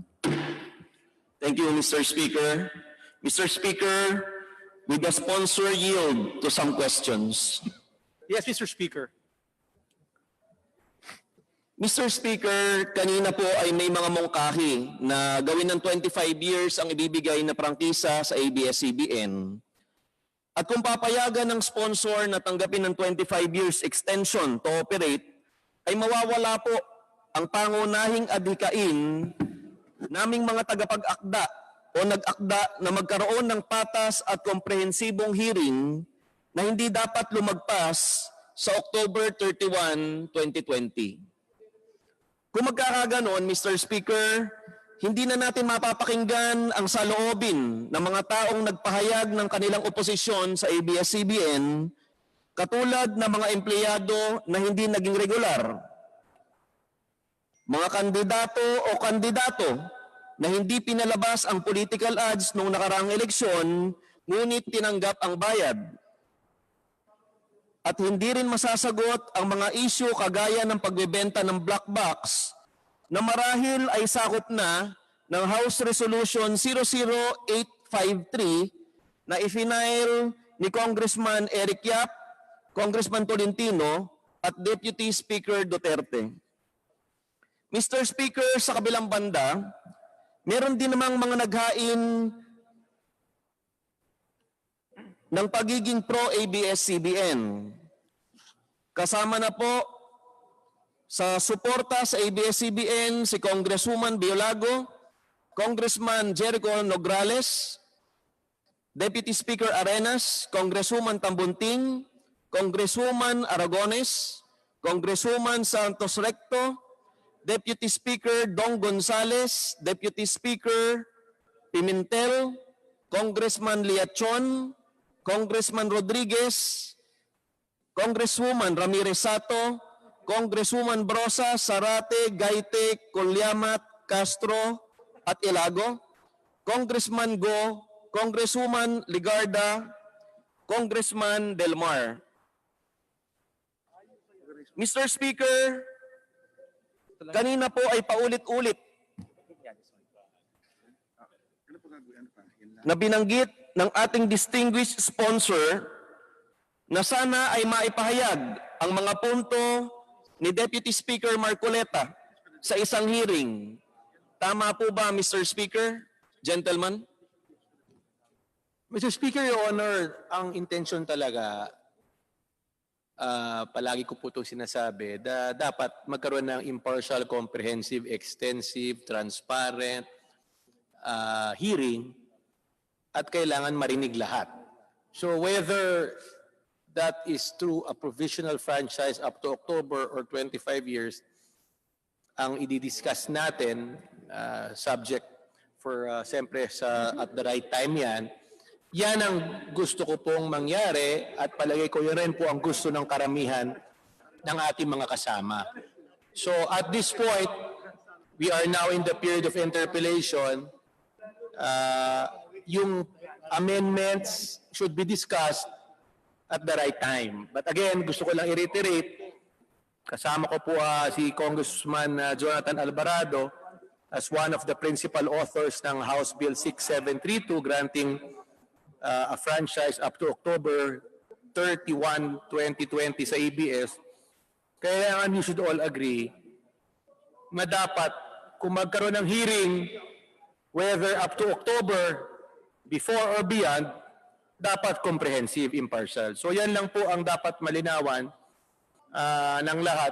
Dahil kung di natin gawin po yan, hindi po natin ginagampanan ang constitutional mandate natin dito sa Kongreso. Thank you, Mr. Speaker.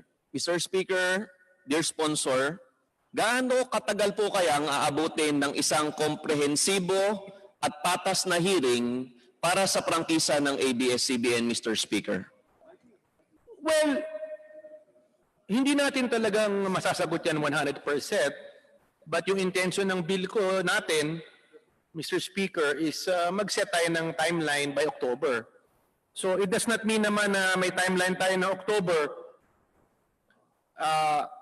madidesisyonan yan. But that is the deadline we have tried to set among ourselves dito sa mga co-authors na sana madidesisyonan na yan whether to deny or grant the franchise. At gusto ko lang na po linawin sa lahat, hindi po ibig sabihin na mabigyan ng provisional franchise yan na ako pabor, hindi rin ibig sabihin na ako kontra.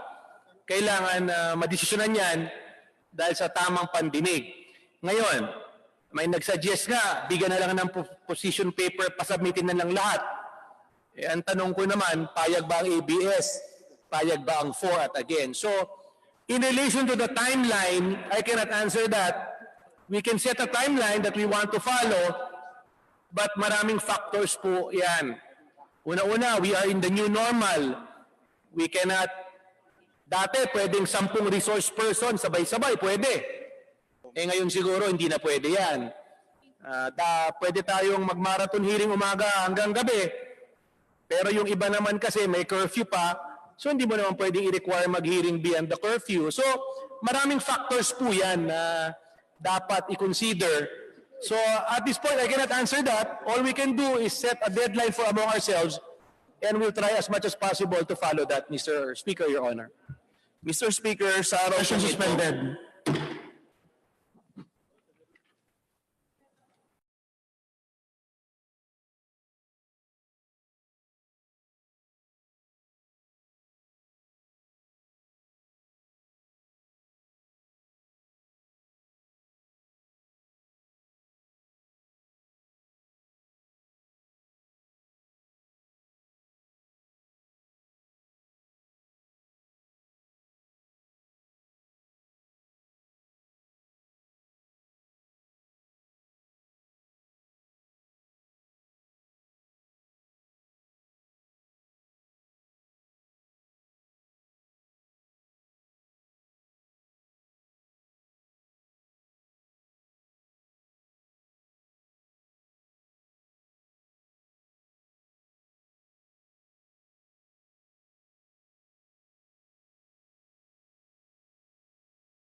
Session resumed. Mr. Speaker, Proceed. I would like to manifest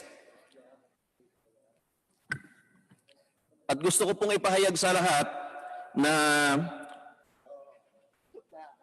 sa kabila ng problema natin sa COVID-19, sa dami ng panukala na kailangan nating ayusin dito sa Kongreso, kagaya ng panukala ng Cures Act, Economic Stimulus Bill, at ilang pang mga bill tungkol sa social amelioration na talaga namang kinakailangan natin sa panahong ito, ay kumukonsumo ang usapin ng ABS-CBN franchise ng napakalaking oras sa ating lahat, lalong-lalo na sa napakahalagang punto ng epidemya o ng pandemya dito sa ating bansa. Mr. Speaker, sakali lamang po na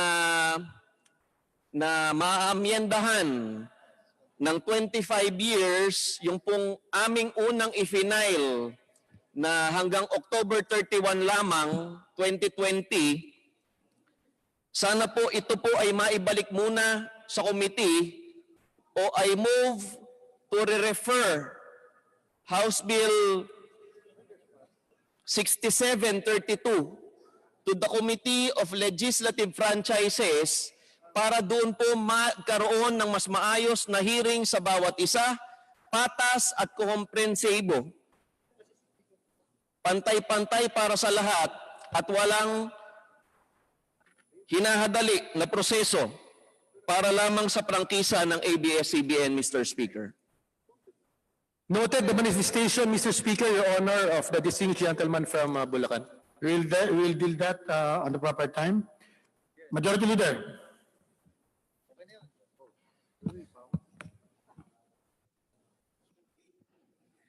Mr. Speaker, interpellators have expressed their intention, and I move that we suspend the consideration of House Bill 6732. Any objection? The chair is none. The motion is approved. Majority Leader.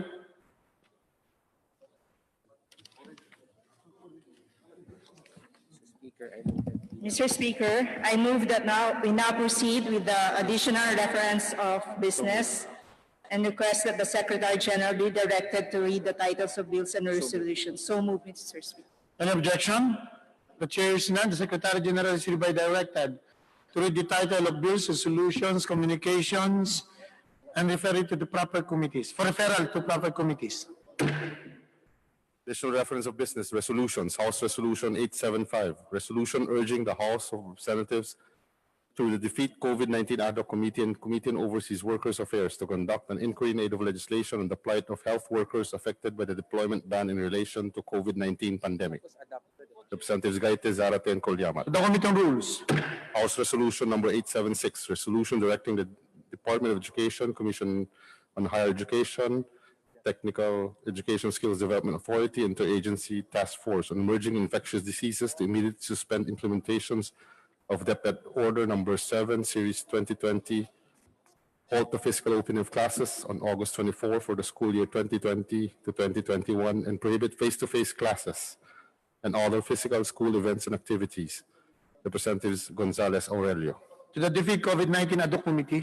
House Resolution number 877, resolution urging the Secretary of the DILG as the Vice Chairman for Preparedness of the National Disaster Risk Reduction Management Council to direct all local government units to prepare their evacuation centers in view of COVID-19.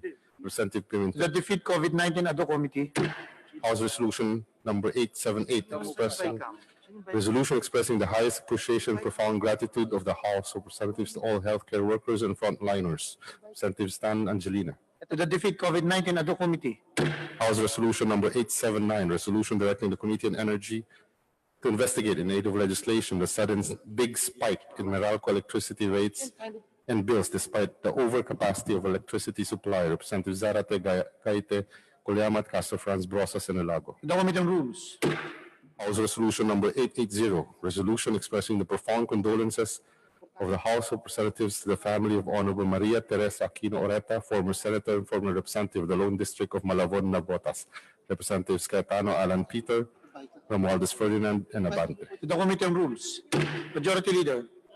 Mr. Speaker, I move for the change of referral of House Bill number 6703, providing for a Balik Probinsya program from the Committee on Housing and Urban Development to the Committee on Agriculture and Food. Any objection? The chair is none. Motion is approved. Majority Leader. Mr. Speaker, also to adopt House Resolution number 880, expressing the profound condolences to House of Representatives to the family of Honorable Maria Teresa Aquino Oreta. So moved, Mr. Speaker. Any objection? The chair is none. House Resolution 880 is adopted. Majority Leader. Mr. Speaker, I move that we suspend session until 3 p.m. tomorrow, May 19. So moved, Mr. Speaker. Session suspended until 3 o'clock in the afternoon, May 19, 2020.